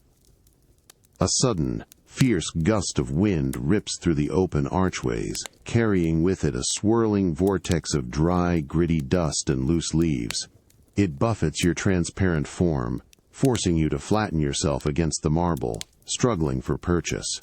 The wind howls, a mournful, rising crescendo, whipping fine particles across your sensitive membrane, stinging and irritating. The light dims further, swallowed by the approaching storm clouds, plunging the vast halls into a premature, eerie twilight. Then, the first drops.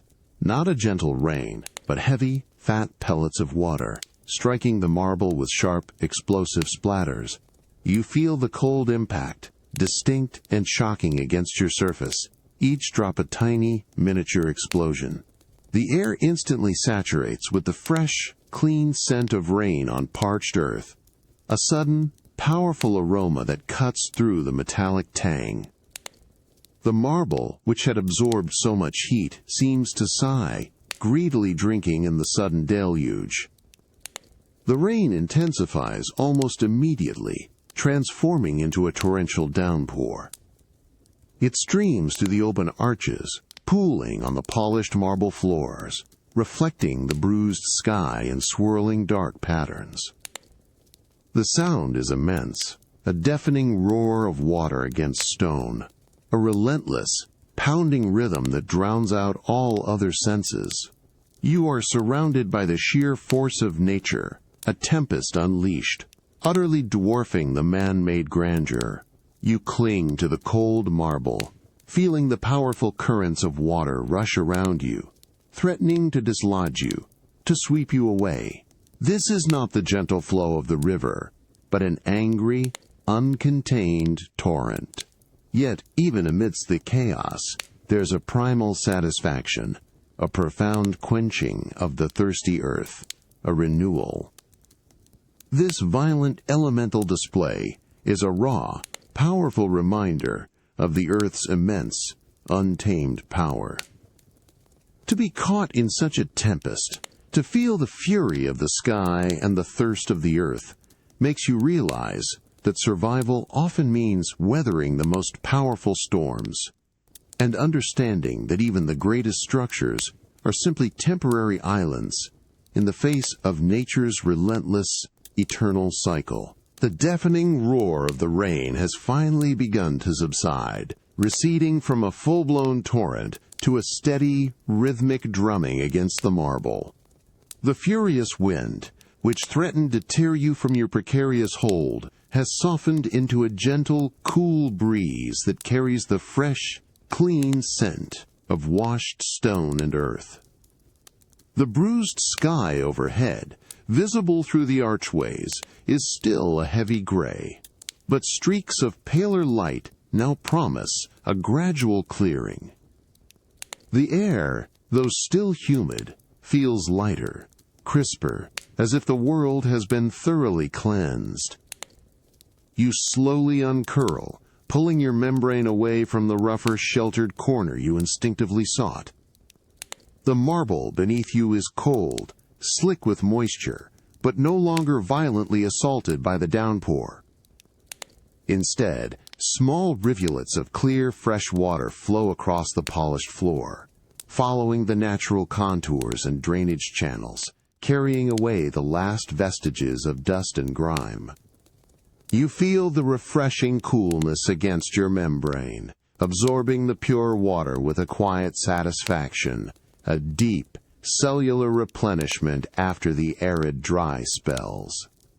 You perceive it now, a small dark recess, a natural overhang formed by a jutting piece of carved stone, perfectly sheltered from the direct onslaught of the rain.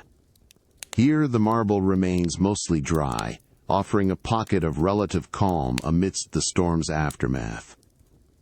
You ooze into this tiny sanctuary, flattening your form against the dry, cool stone, feeling a profound sense of relief. The raw power of the storm, while terrifying, has also brought a strange, invigorating renewal, washing away the accumulated dust and the lingering heavy scents. From your sheltered spot, you observe the world outside. A lone figure, an elderly man, his clothes somewhat damp, emerges from a distant archway. He walks slowly across the now wet plaza, his bare feet making soft, squelching sounds on the marble. He looks up at the still dark sky, then out towards the distant river, a silent contemplation of nature's power. You sense no fear from him, only a quiet acceptance, a profound understanding of the cyclical forces at play. He pauses, shakes his head gently, as if in admiration, then continues on his path, disappearing into another part of the monument.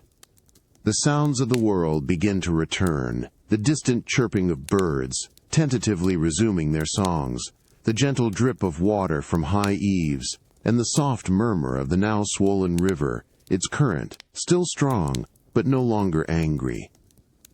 The monument, washed clean, gleams with a renewed brilliance, its white marble sparkling under the hesitant light. It feels ancient, resilient, having weathered countless such storms, standing firm against the fury of the elements. This feeling of shelter, of finding a small pocket of calm amidst a vast, chaotic force, is profoundly reassuring. It makes you realize that even in the face of overwhelming power, there are always spaces of refuge, of quiet endurance. And that resilience isn't just about fighting back, but sometimes about bending, about finding shelter, and about knowing that even the fiercest storms will eventually pass, leaving behind a world renewed and cleansed. The profound sense of calm from the storm's passing is abruptly shattered. A harsh, grinding rasp echoes through the stone, followed by a series of sharp, mechanical clangs, utterly alien in this ancient, marble world.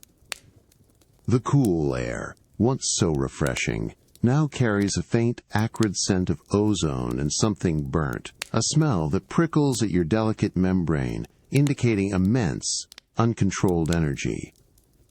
Your core, which had settled into a rhythm of quiet replenishment, now pulses with a frantic, insistent alarm.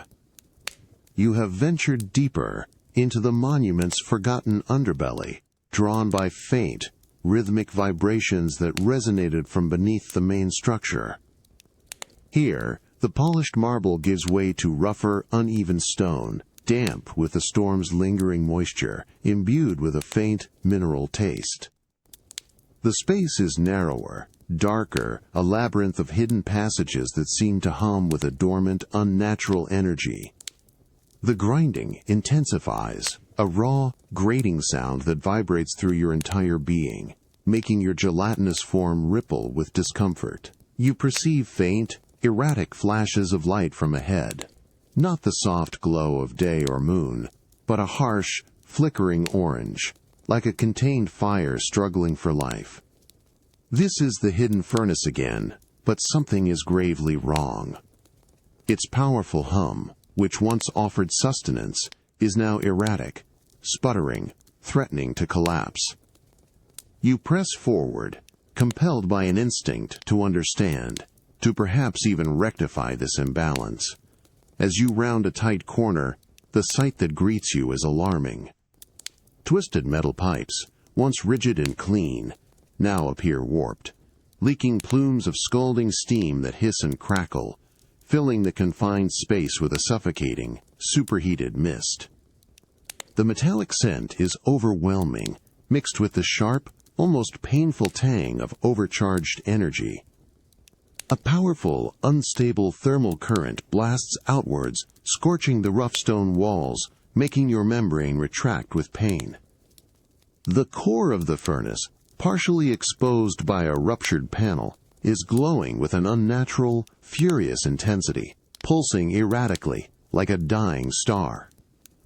Its intricate mechanisms, which once ran with silent efficiency, are now visibly strained, sparking with wild, uncontrolled arcs of energy. This is a system in chaos, on the verge of breakdown. The very source of controlled energy is now a desperate, unpredictable menace. You detect movement within the chaos. A small, dark shape, unlike the agile monkey, darts between the jets of steam, its movements quick and frantic. It's a rodent, larger than any you've seen, its fur singed in places, its eyes wide with fear as it tries to escape the escalating inferno. Its raw, primal panic resonates deeply, a shared terror in the face of overwhelming, uncontrolled power.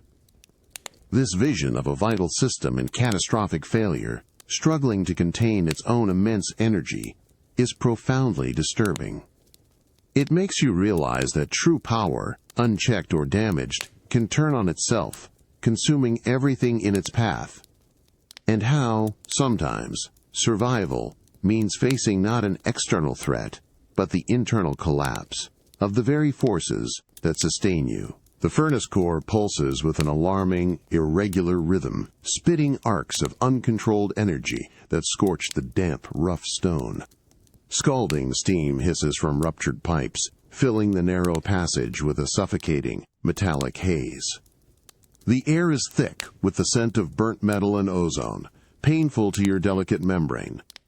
The primal fear of the trapped rodent, which you sensed earlier, resonates, amplifying your own deep apprehension. This immense, hidden mechanism, once a stable source, is now a dangerous, unstable beast. You retreat slightly, instinctively seeking a cooler pocket of air. But your attention is drawn to a series of discarded objects scattered near a partially collapsed section of wall. These aren't pristine marble, but remnants of human activity, utilitarian and forgotten. A broken clay pot, its shards scattered, and several pieces of crude, woven fabric, damp and stained with unknown substances. They reek of human labor, of discarded usefulness. Your core pulses with a new directive, an almost desperate impulse. You begin to absorb the damp, heavy fabric. It yields little energy, but as you process its fibers, your internal structure shifts, adapting. Your membrane, typically smooth and translucent, begins to thicken, gaining a temporary, rougher texture, a more resistant quality. It's an instinctive, rapid evolution, a desperate measure to shield yourself from the intense heat and volatile energy that now threatens to consume this hidden space. Then, you turn your attention to the broken clay shards. They offer no energy, but as your tendrils touch them, you perceive their rigid, almost ceramic structure. You push, exerting a focused internal pressure, and a small, sharp shard of clay breaks free from the larger piece. You absorb it, not for sustenance, but for its material properties. Your form shifts again, concentrating its own inherent density, drawing in the structural integrity of the clay. You feel a subtle hardening, a momentary increase in resilience, a primitive attempt to construct a shield, a temporary armor against the raw, uncontrolled power radiating from the failing furnace. The ground trembles again, a sharper, more violent tremor this time, and a shower of loose rock and dust cascades from the ceiling, narrowly missing your now hardened form. The furnace groans, a deep, metallic shriek, and another jet of scalding steam erupts, closer this time, searing the air where you were just moments before. The rodent, which had been cowering in a nearby crevice, makes a desperate dash further into the darkness, its terrified squeaks quickly swallowed by the chaotic din. This isn't about thriving, you realize, not in this moment. It's about enduring. It's about improvising. About adapting disparate elements of this alien world, the discarded fabric, the broken clay, into a makeshift defense. A desperate attempt to survive the unpredictable collapse of a powerful system. It makes you understand how profoundly a living being can adapt, not just by seeking ideal conditions but by manipulating whatever is available, by becoming a living bricolage of its environment. And how, sometimes, survival is a frantic, creative act, piecing together fragments of the familiar and the alien to forge a path through pure, unpredictable chaos. The ear-splitting metallic shriek of the failing furnace has mercifully subsided, replaced by a dull, steady hum that suggests a fragile, temporary stability. The scalding steam, though still present, is less pervasive, allowing for a clearer, albeit still hot, atmosphere. You retain the subtle, added resilience from the absorbed fabric and clay, a new, protective layer over your delicate membrane. The acrid smell of burnt ozone is fading, replaced by the damp mineral tang of cooling stone. You have made your way, cautiously, out of the confined, treacherous passages, ascending back towards the surface of the monument. As you approach an exit, a faint, rhythmic sound begins to permeate the air, utterly distinct from anything you've encountered before. It's a rapid, percussive beat, hollow and resonant, almost like a frantic heartbeat, accelerating and intensifying. It carries a joyous, almost intoxicating energy, resonating through the cold marble floor. Then, a sudden, explosive burst of sound and light.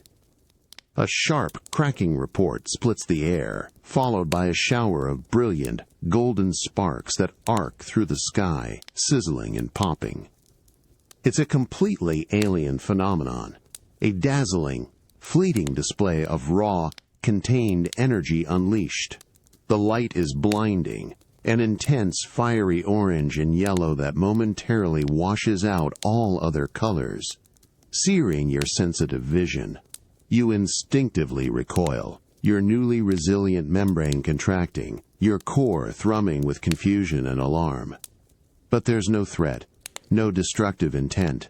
Instead, the air fills with a cacophony of human voices, shouts, laughter, exclamations of pure, unadulterated joy and wonder.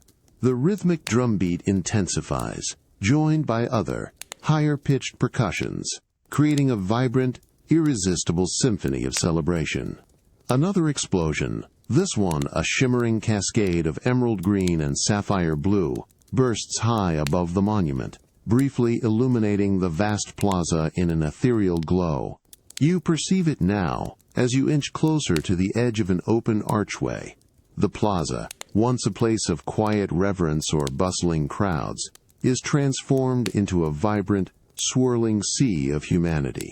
Hundreds of figures, their clothes a riot of bright celebratory colors, are moving with an unrestrained, almost ecstatic energy. Small children dance, their laughter bubbling, their faces upturned to the sky, their arms reaching towards the ephemeral explosions of light. Adults are clapping, singing, their faces alight with a shared, overwhelming sense of happiness. The air is thick with a new array of scents, the sharp metallic tang of the fireworks mingling with the sweet aroma of burnt sugar, roasted nuts, and the joyful musk of hundreds of warm, active bodies. It's an intoxicating, overwhelming assault of pure, unbridled celebration. This is joy, you realize, expressed in an elemental, explosive way. To be caught in such an uncontained outpouring of human happiness, a stark contrast to the quiet grief or solemn ritual. It makes you realize that life isn't just about survival or reverence, but about these moments of collective, explosive joy, these shared expressions of pure, unburdened happiness, and how, even for an alien, such moments can resonate with a profound, undeniable energy, a warmth that far transcends the coldness of stone. The plaza outside explodes again, this time with a shimmering cascade of ruby red and sapphire blue, each burst accompanied by a sharp, cracking report that echoes through the monument, the collective roar of human joy. A wave of pure elation washes over you, momentarily drowning out all other senses. Your core, still thrumming with the raw energy of the explosions, now resonates with a strange, almost sympathetic warmth from the sheer volume of happiness. You remain nestled just inside the archway, your newly resilient membrane pressed against the cool marble, observing the vibrant spectacle.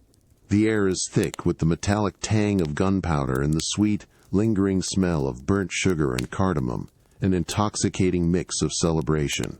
The rhythmic drumming now feels like a powerful, insistent heartbeat, urging movement, urging connection. A group of children, their faces smeared with dust, and what you perceive as sweet treats, dashes past your hiding spot, their excited screams barely contained. One child, a little boy, stumbles, and as he rights himself, his eyes, bright with the reflected light of the fireworks, sweep across the archway. His gaze, for a split second, lands directly on your translucent form, perfectly camouflaged against the ornate stone. There's no fear, no alarm.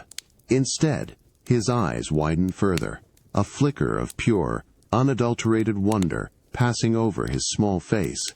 His mouth opens, a sound almost forming, but before he can utter it, an adult hand, firm yet gentle, reaches out and guides him forward, pulling him back into the swirling, joyous current of the crowd.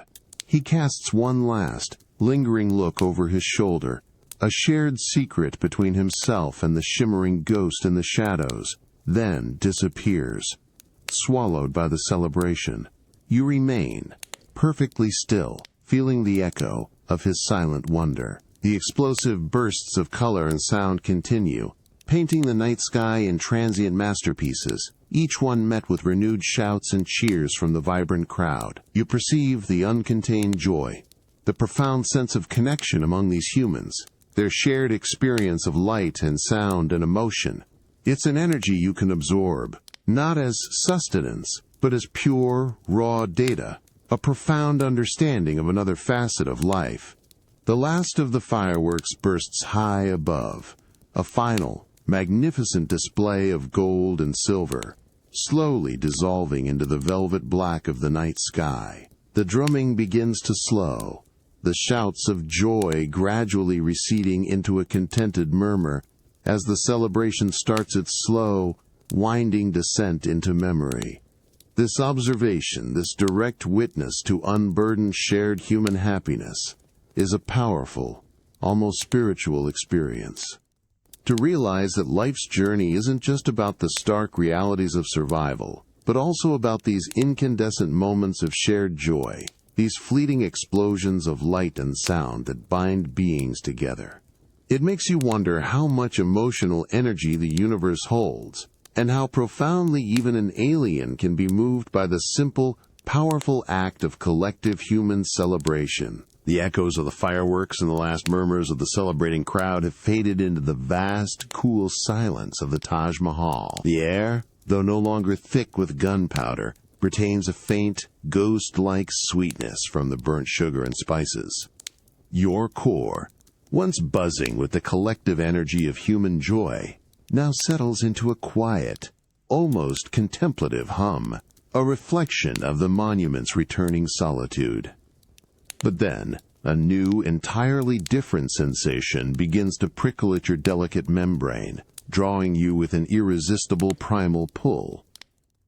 It's a complex, incredibly rich aroma wafting on a subtle current of air from beyond the pristine marble walkways. Not the sterile scent of stone, nor the sweet fragrance of flowers, but something deep, savory, and undeniably delicious.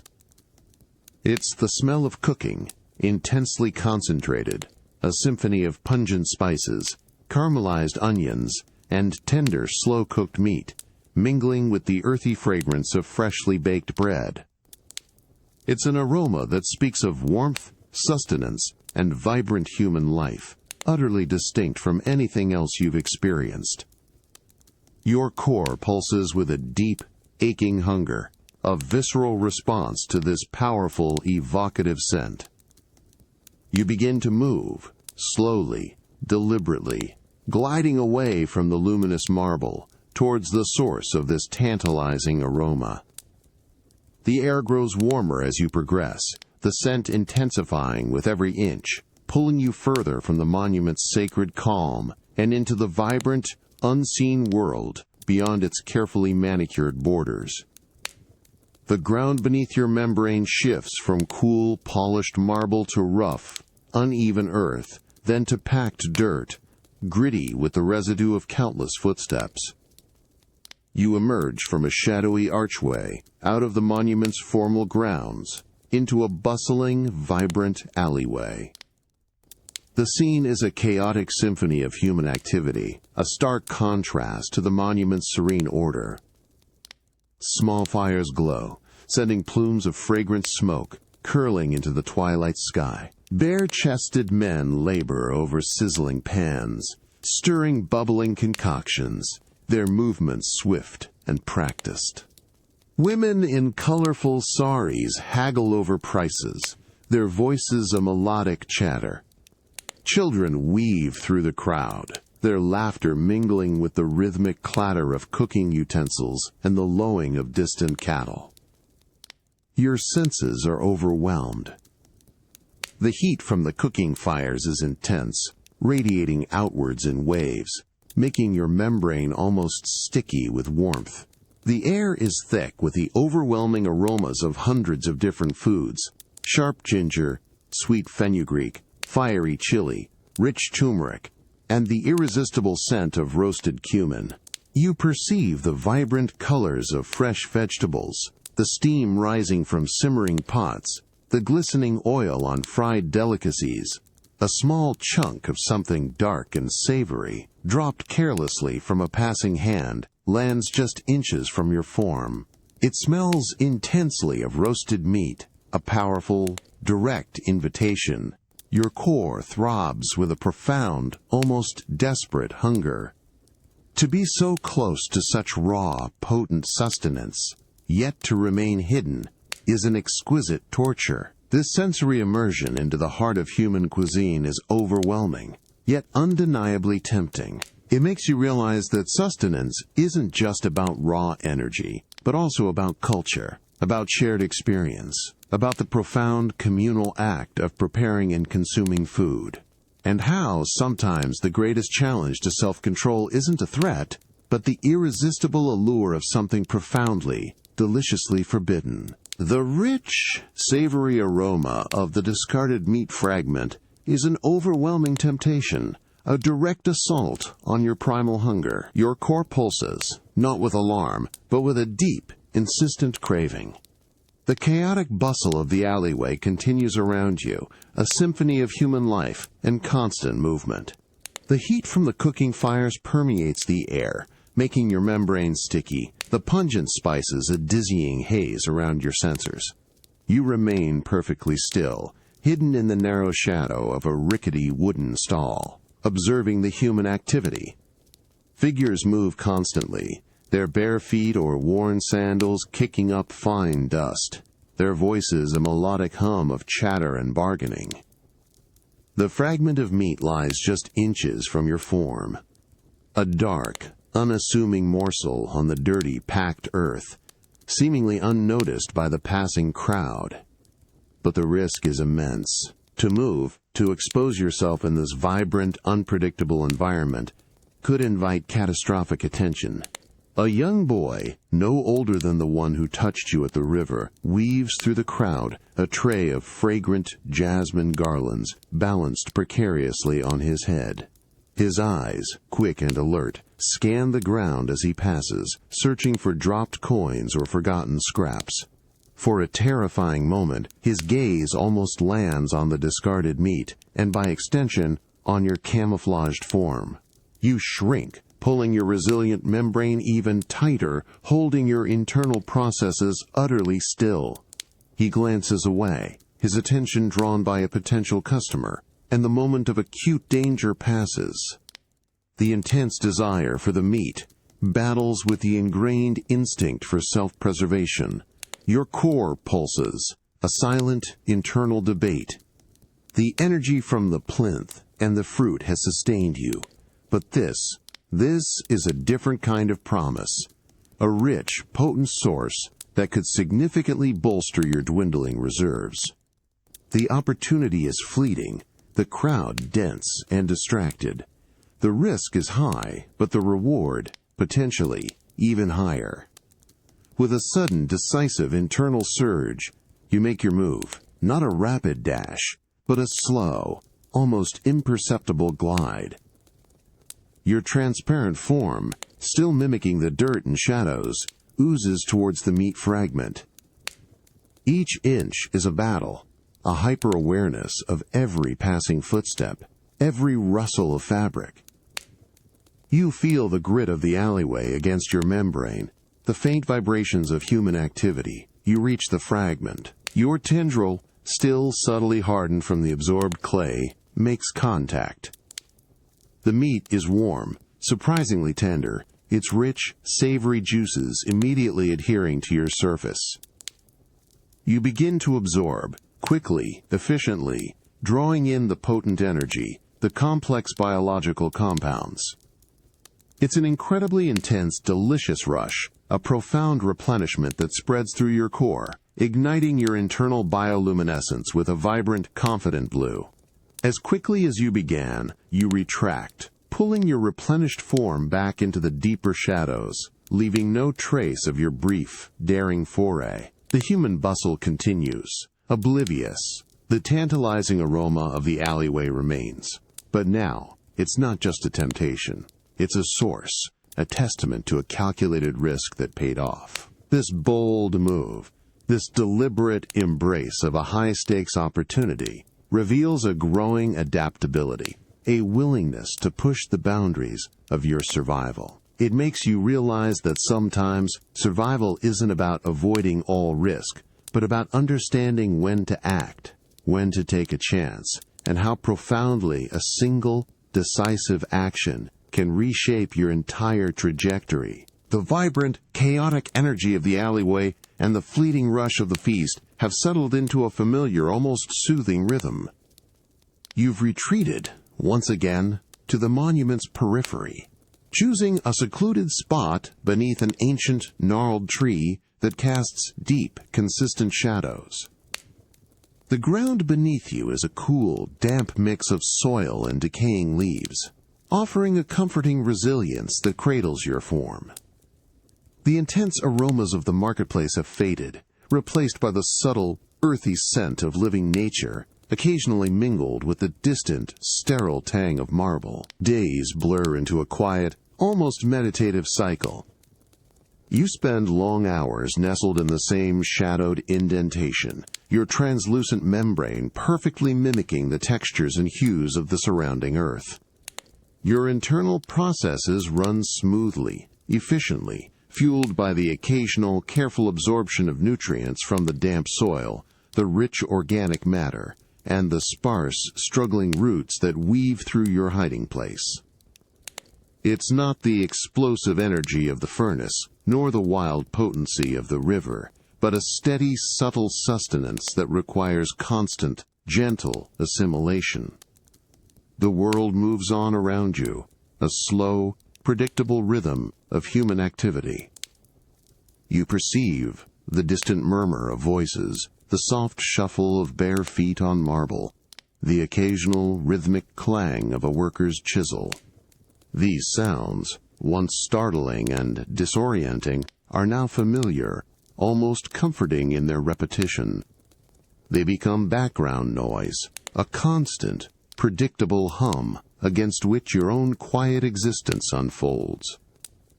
Your inherent bioluminescence, once a frantic pulse, is now a soft, steady glow, a tranquil blue that hints at a deep, internal calm. Sometimes, a small, buzzing insect lands on your membrane, mistaking you for a damp patch of earth. You let it linger, feeling the delicate brush of its tiny legs, perceiving its frantic, instinct-driven life. You absorb nothing, simply observing its brief, unsuspecting presence before it takes flight, a fleeting connection to the greater natural world. A small lizard, its scales shimmering, occasionally basks on a nearby sun-warmed stone, its stillness mirroring your own, both of you existing as quiet, patient observers. You find yourself replaying memories, the jarring fall, the biting cold of the marble, the dizzying rush of the crowd, the fierce heat of the furnace, the gentle touch of a child, the wild mischief of the monkey, the explosive joy of the fireworks, and the tantalizing aromas of the market. Each memory is a distinct sensory impression, a vivid imprint on your core, contributing to a complex, evolving understanding of this alien world. These are not just events. They are absorbed experiences, reshaping your perception, refining your approach to survival. This quiet, almost monotonous existence, filled with the subtle rhythms of nature and the distant echoes of humanity, feels like a new kind of peace. To be an unseen observer, a living part of the environment, requires an immense patience. It makes you realize that survival isn't always about action or grand events, but sometimes about embracing the slow, steady rhythm of daily life, and how profoundly repetitive existence can be, yet still full of subtle, invaluable lessons etched into the very fabric of time. The consistent rhythm of monument life has become your new normal. You spend your days nestled in the cool, shaded earth beneath the gnarled tree, absorbing the subtle energies of the soil and the filtered sunlight. Your bioluminescence pulses with a tranquil, steady blue, a reflection of your sustained existence. The rich, damp earth beneath you, filled with the complex sense of decay and new growth, has become a comforting constant, a familiar texture against your evolving membrane. You've learned to interpret the subtle shifts in the human world around you. The rising volume of distant chatter signals the peak of daily activity. The slow decrease of footsteps indicates the approach of twilight. The sharp tang of wood smoke means distant cooking fires, while a faint, sweet aroma suggests floral offerings are being placed in the inner sanctums. These are no longer random sensory inputs, but a predictable, intricate tapestry of daily life, a vast, complex ecosystem of human and natural rhythms. Sometimes, a lone human figure approaches your secluded spot, seeking the same cool shade you inhabit. An old man, perhaps, sits silently on a nearby bench, his eyes closed, his face turned towards the gentle breeze, seeking solace. A young woman might pause to examine a nearby flower, her movements graceful and unhurried. You remain perfectly still, a translucent shadow against the rich earth, a silent observer of their quiet moments, feeling the faint warmth of their presence, perceiving the subtle nuances of their emotions. A weary sigh, a moment of profound peace, a fleeting sadness. You've discovered hidden pathways beneath the monument's formal gardens, a network of narrow, dark tunnels carved by unseen forces, perhaps the slow erosion of water or the tireless burrowing of small creatures. These subterranean routes are cool, damp, and utterly silent, offering safe passage between different parts of the complex. They hum with a faint, consistent vibration from the massive structure above, a low thrumming that acts as a natural guide. Here, the raw, earthy scent of ancient soil dominates, mingled with the faint, persistent smell of subterranean water. These hidden passages are your new wilderness, a silent, unseen world existing beneath the grandeur of human creation.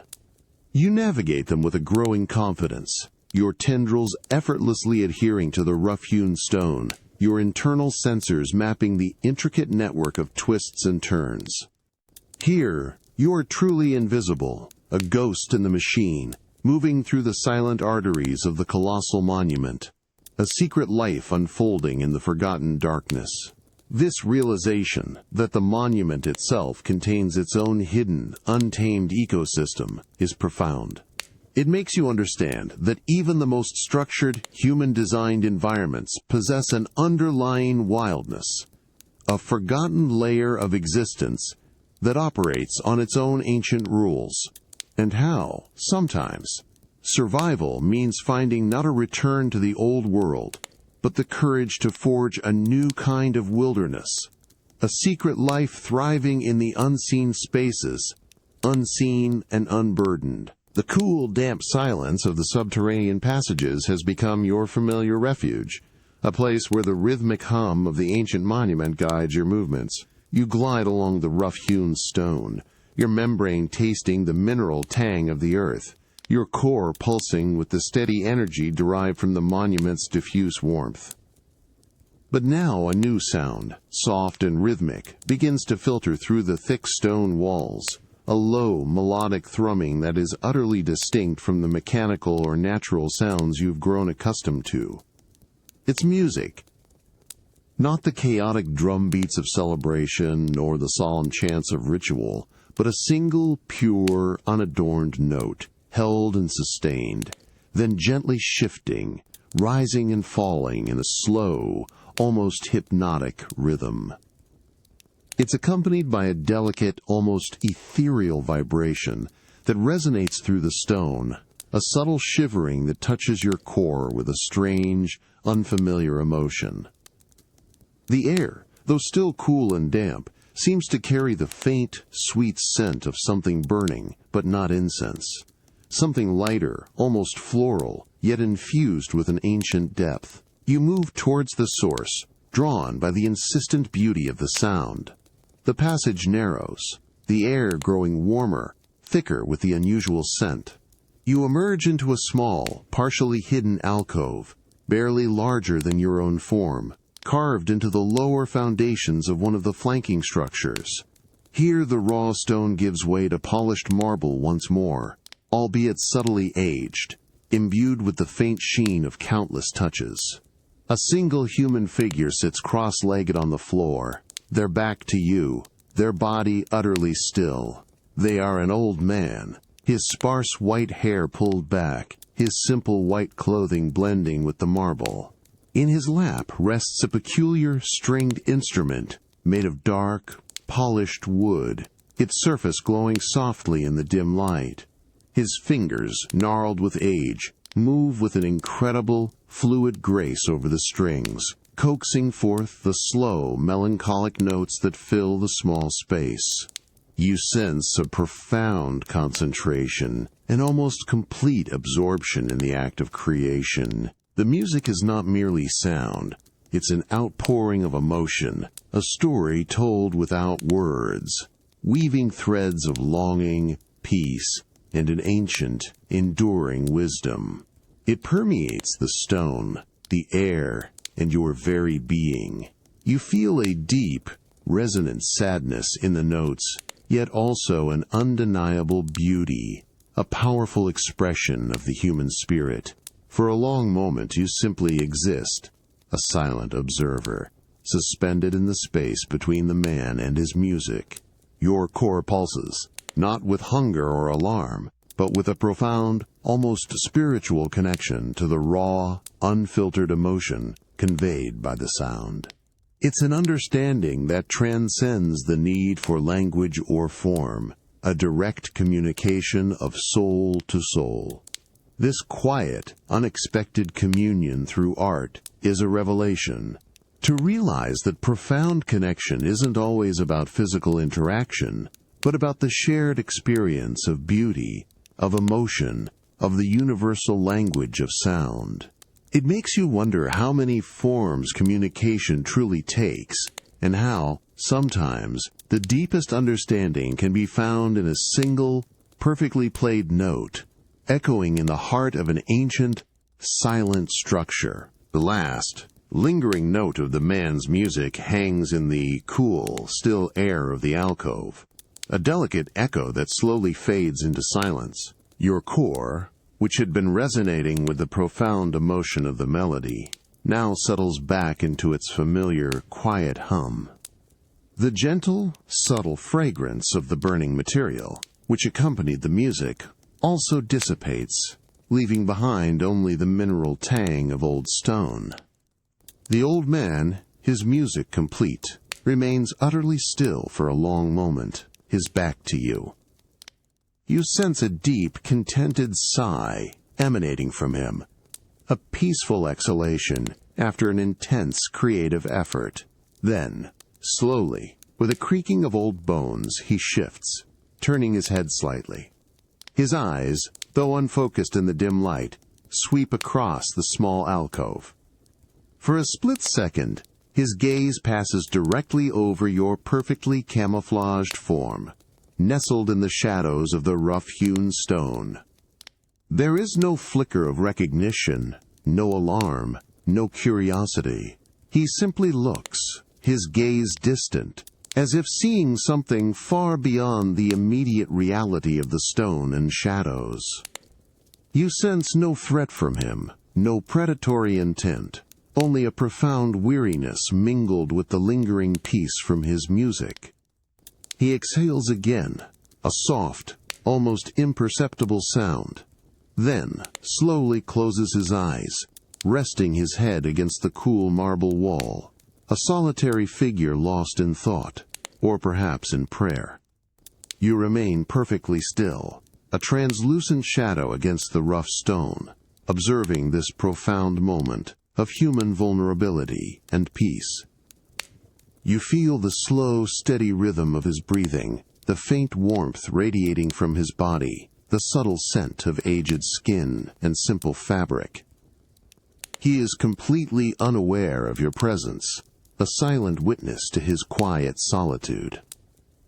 The memory of his music, the raw emotion it conveyed, lingers in your core, a powerful imprint of human experience. Suddenly, a small, dark shadow darts across the entrance of the alcove.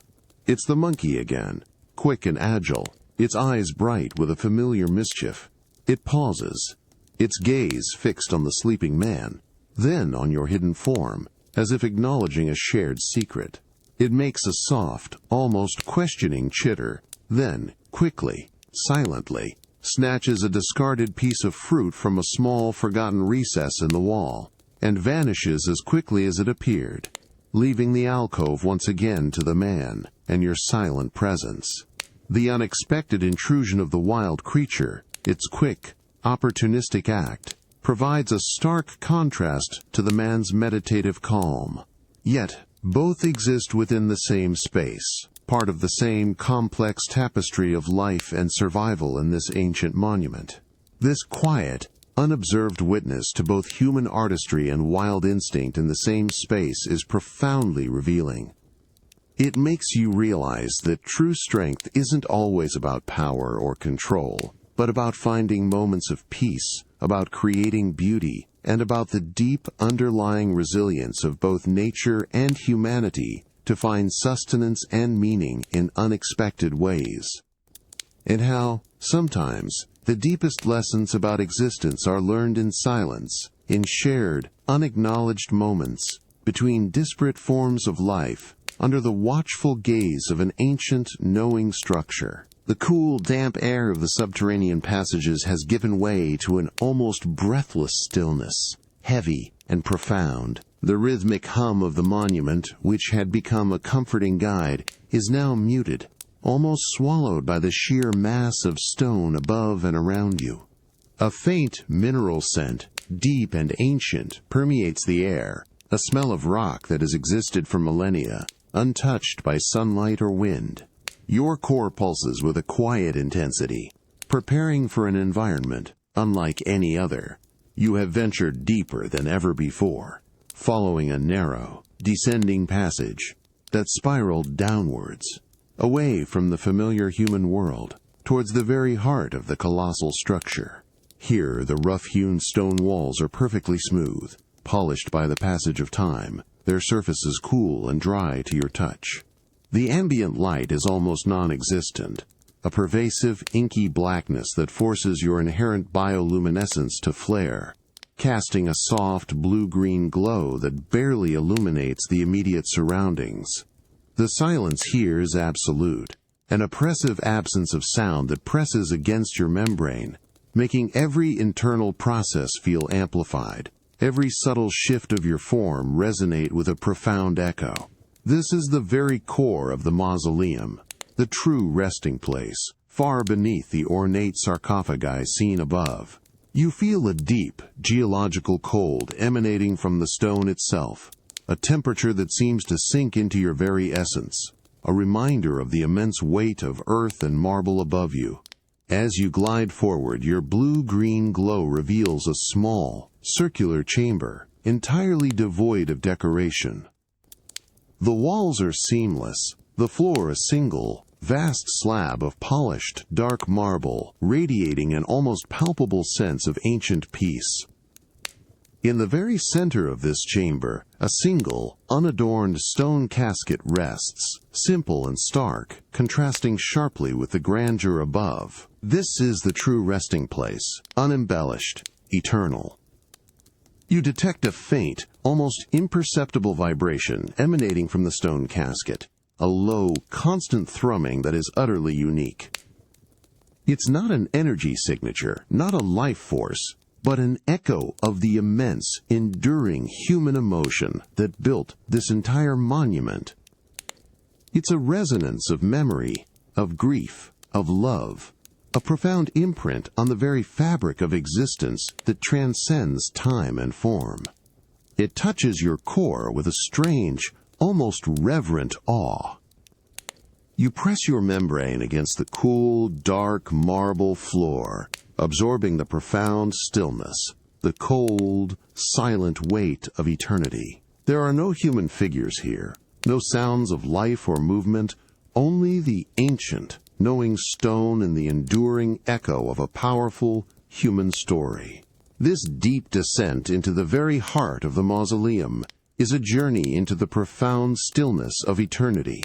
To be so far removed from the surface world, to exist in such absolute, silent cold, makes you realize that true permanence isn't about active preservation, but about existing beyond the reach of time, undisturbed and unchanging. And how, sometimes, the deepest truths are found in the most silent, most profound depths, in the unadorned presence of eternal rest. The absolute stillness of the deep mausoleum chamber presses in on you, a profound, heavy silence, broken only by the faint internal hum of your own core. The coldness radiating from the unadorned stone casket in the center of the chamber is all-encompassing, a deep, pervasive chill that speaks of eternal rest. Your inherent bioluminescence, usually a comforting blue-green, now seems muted, almost swallowed by the surrounding darkness, reflecting weakly off the polished dark marble floor. You glide closer to the casket, drawn by the faint, unique vibration emanating from its ancient stone. It's not a pulse of life, but a resonance of time, of endings, of the raw, undeniable fact of mortality. You perceive the echoes of the human story that led to this place, the immense love, the profound grief, the desire to make something eternal out of something inherently fleeting. It's a powerful, silent narrative, etched into the very core of this monument, a testament to the brief, vibrant spark of life against the vast, cold expanse of eternity. Your tendrils, usually probing for sustenance, now rest gently on the polished, dark surface of the casket. You absorb nothing, extract no energy, only register the sheer, unyielding permanence of the stone. This is not a source of life, but a marker of its conclusion, a boundary. The air is still, dry, ancient, carrying no scent of living things, only the faint, deep mineral tang of rock that has seen millennia pass. In this profound darkness, surrounded by such cold, immutable stone, you are acutely aware of your own transient existence. You are a creature of energy, of adaptation, of constant flow and change. This place, however, is the antithesis of all that. A symbol of absolute stillness, of enduring quiet. The contrast is stark, almost painful, a direct confrontation with the ultimate end that awaits all living things, even those capable of absorbing and transforming life itself. You recall the vibrant chaos of the alleyway, the explosive joy of the fireworks, the melodic chants of the ritual, the innocent touch of a child, the mischievous eyes of the monkey.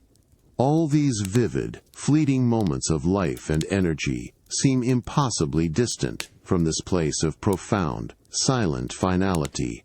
Yet you realize they are intrinsically linked.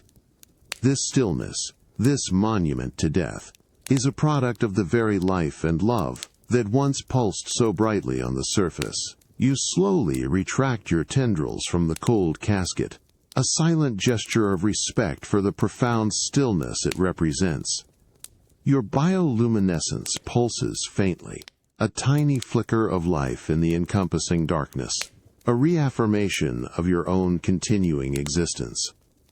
This deep communion with ultimate finality, with the unyielding reality of death, is a profound, almost philosophical experience.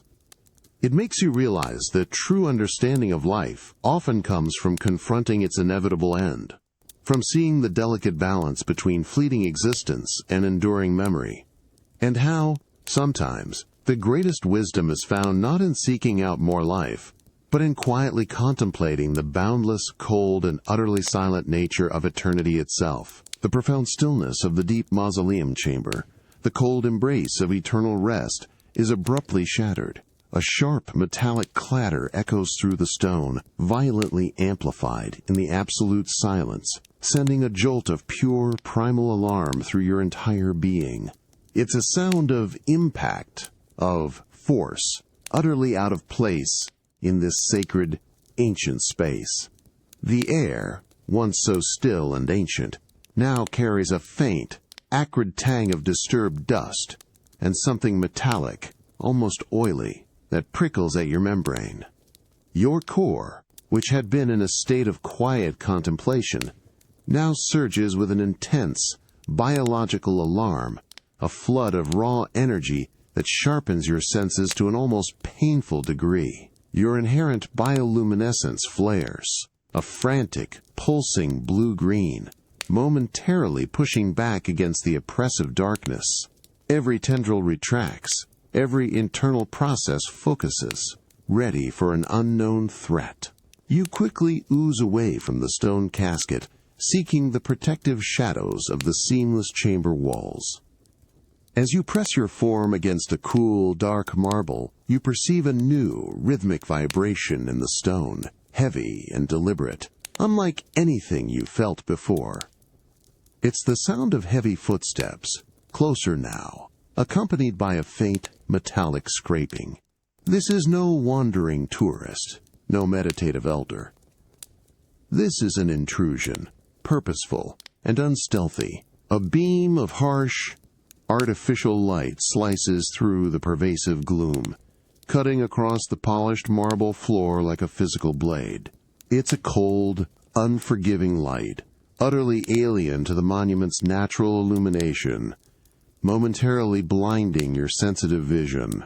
The light dances erratically, sweeping across the ancient casket, then across the unadorned walls, searching. You flatten yourself further, becoming one with the dark marble, your bioluminescence dimming to an almost invisible flicker, a desperate attempt to disappear. Two figures emerge from the descending passage, their silhouettes huge and distorted by the harsh light. They are human, but their clothing is dark, their movements sharp and efficient, utterly devoid of the reverence or contemplation you've observed in others. They carry strange metallic objects, long and rigid, that glint ominously in the beam of their light. You perceive their intent now, not awe, not grief, but a focused, almost predatory purpose. A sense of cold, deliberate calculation radiates from them, chilling your core more than the ancient stone.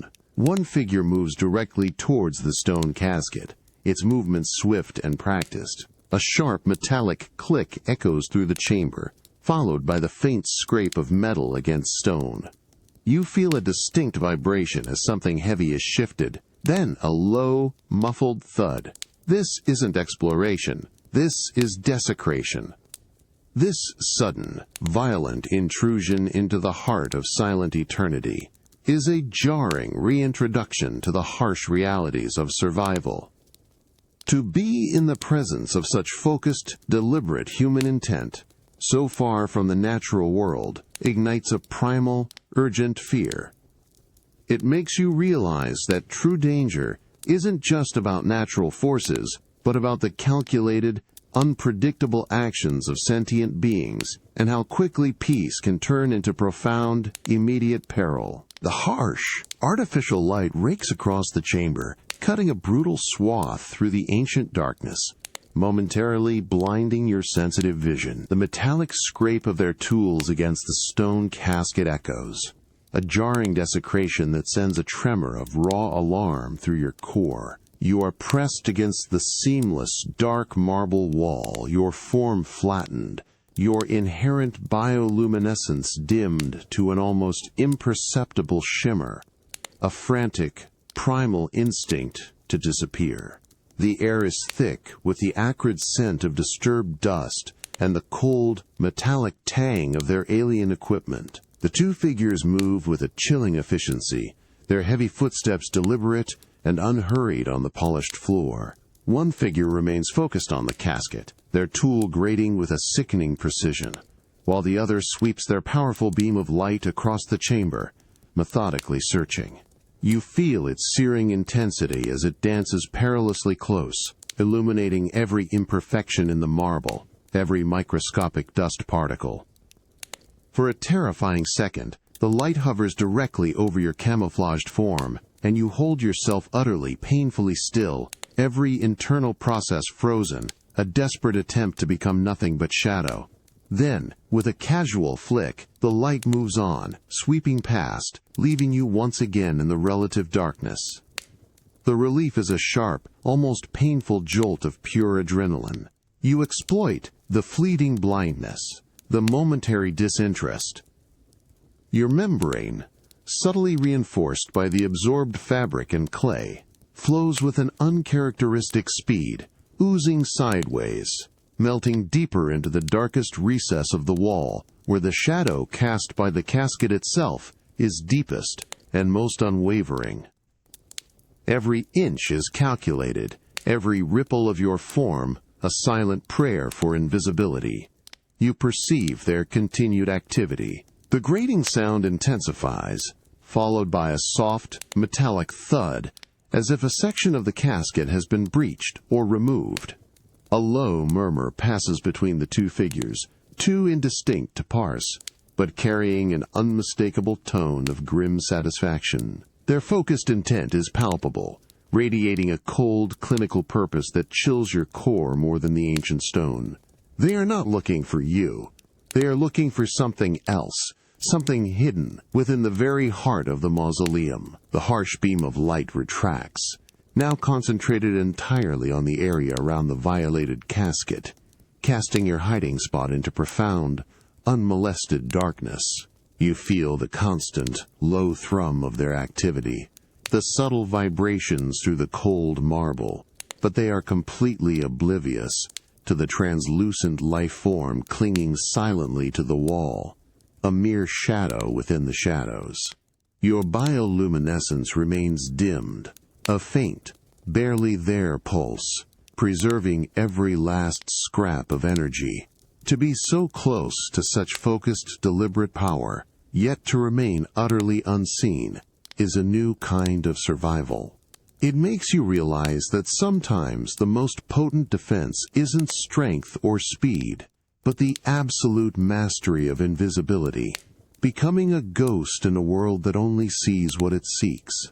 And how, sometimes, the truest act of self-preservation is to vanish entirely, to become nothing more than a forgotten detail in the vast, indifferent tapestry of existence. The grinding scrape of metal on stone has ceased. The harsh, artificial light, which had brutally dissected the ancient darkness of the mausoleum chamber, now contracts, pulling inwards. You feel the heavy, deliberate footsteps of the intruders begin to recede, their rhythmic thudding echoing faintly as they ascend the narrow passage they used to enter. The acrid scent of disturbed dust and cold metal, which had filled the air, slowly starts to dissipate, leaving behind only the profound, deep mineral tang of ancient stone. Your core, which had pulsed with a frantic, adrenaline-fueled alarm, now settles into a more cautious, vigilant rhythm. Your inherent bioluminescence, which you had suppressed to an almost invisible flicker, now pulses with a slow, tentative blue-green glow, pushing back against the encroaching darkness. You remain flattened against the cold, dark marble wall, every tendril taut, listening intently to the fading sounds of their departure. A final, soft, metallic click echoes from above, followed by the muffled thud of a closing mechanism. Then, silence. An absolute, profound silence that descends upon the chamber, heavier and deeper than before, as if the very stone is sighing in relief. The harsh, artificial light vanishes completely, plunging the mausoleum into an inky blackness that is both oppressive and, paradoxically, comforting in its familiarity. Slowly, carefully, you uncurl your form, peeling yourself away from the cold marble wall. Your membrane, still subtly hardened from the absorbed fabric and clay, moves with a renewed fluidity, guided by the faint internal light emanating from your core. You glide across the polished floor, your movement almost entirely silent, towards the center of the chamber, drawn by an irresistible urge to witness the aftermath.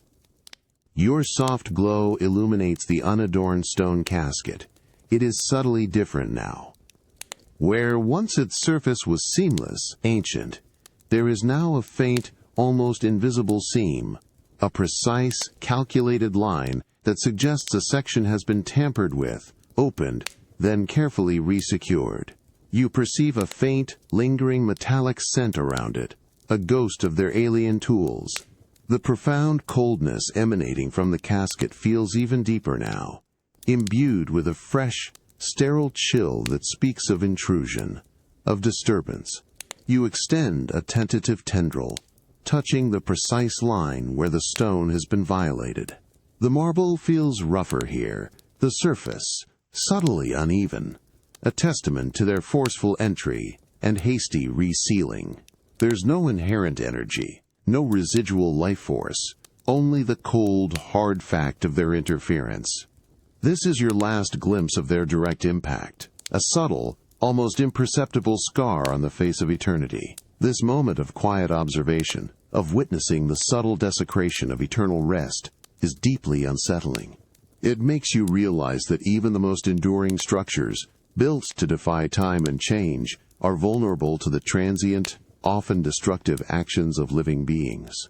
And how, sometimes, the most profound changes are not loud and obvious, but subtle, almost invisible, leaving only a lingering scar on the face of what was once considered timeless. The profound silence of the mausoleum chamber settles once more, deeper and heavier now, as if the ancient stone itself has closed ranks after the violation. The lingering metallic tang of the intruders' tools dissipates completely, leaving behind only the deep, mineral scent of millennia-old rock. Your core, while still vigilant, pulses with a quiet resolve, having witnessed the transient yet impactful nature of human interference, even in this place of ultimate permanence. You retract your tendril from the subtly scarred stone casket, a silent farewell to the disturbed rest within. Your inherent bioluminescence pulses with a steady, confident blue-green, no longer a frantic flicker of alarm, but a beacon of enduring life in the absolute darkness. The coldness radiating from the casket remains a constant reminder of mortality, but it no longer feels oppressive. It simply noters an immutable truth. With a definitive internal shift, you turn away from the casket. This place, while revealing profound truths, holds no further sustenance, no immediate path forward. Your journey here, deep into the monument's heart, has reached its natural conclusion. You glide away from the center of the chamber, your form moving with a newfound purpose, a subtle increase in speed and fluidity. The reinforced membrane, a legacy of the furnace's peril, feels resilient, a testament to your adaptability. You navigate back towards the narrow, ascending passage, your blue-green glow casting long, dancing shadows on the seamless, dark marble walls. The familiar rhythmic hum of the monument, which had been muted in the deepest chamber, begins to subtly reassert itself as you ascend, a guiding thrum that promises connection to the living world above.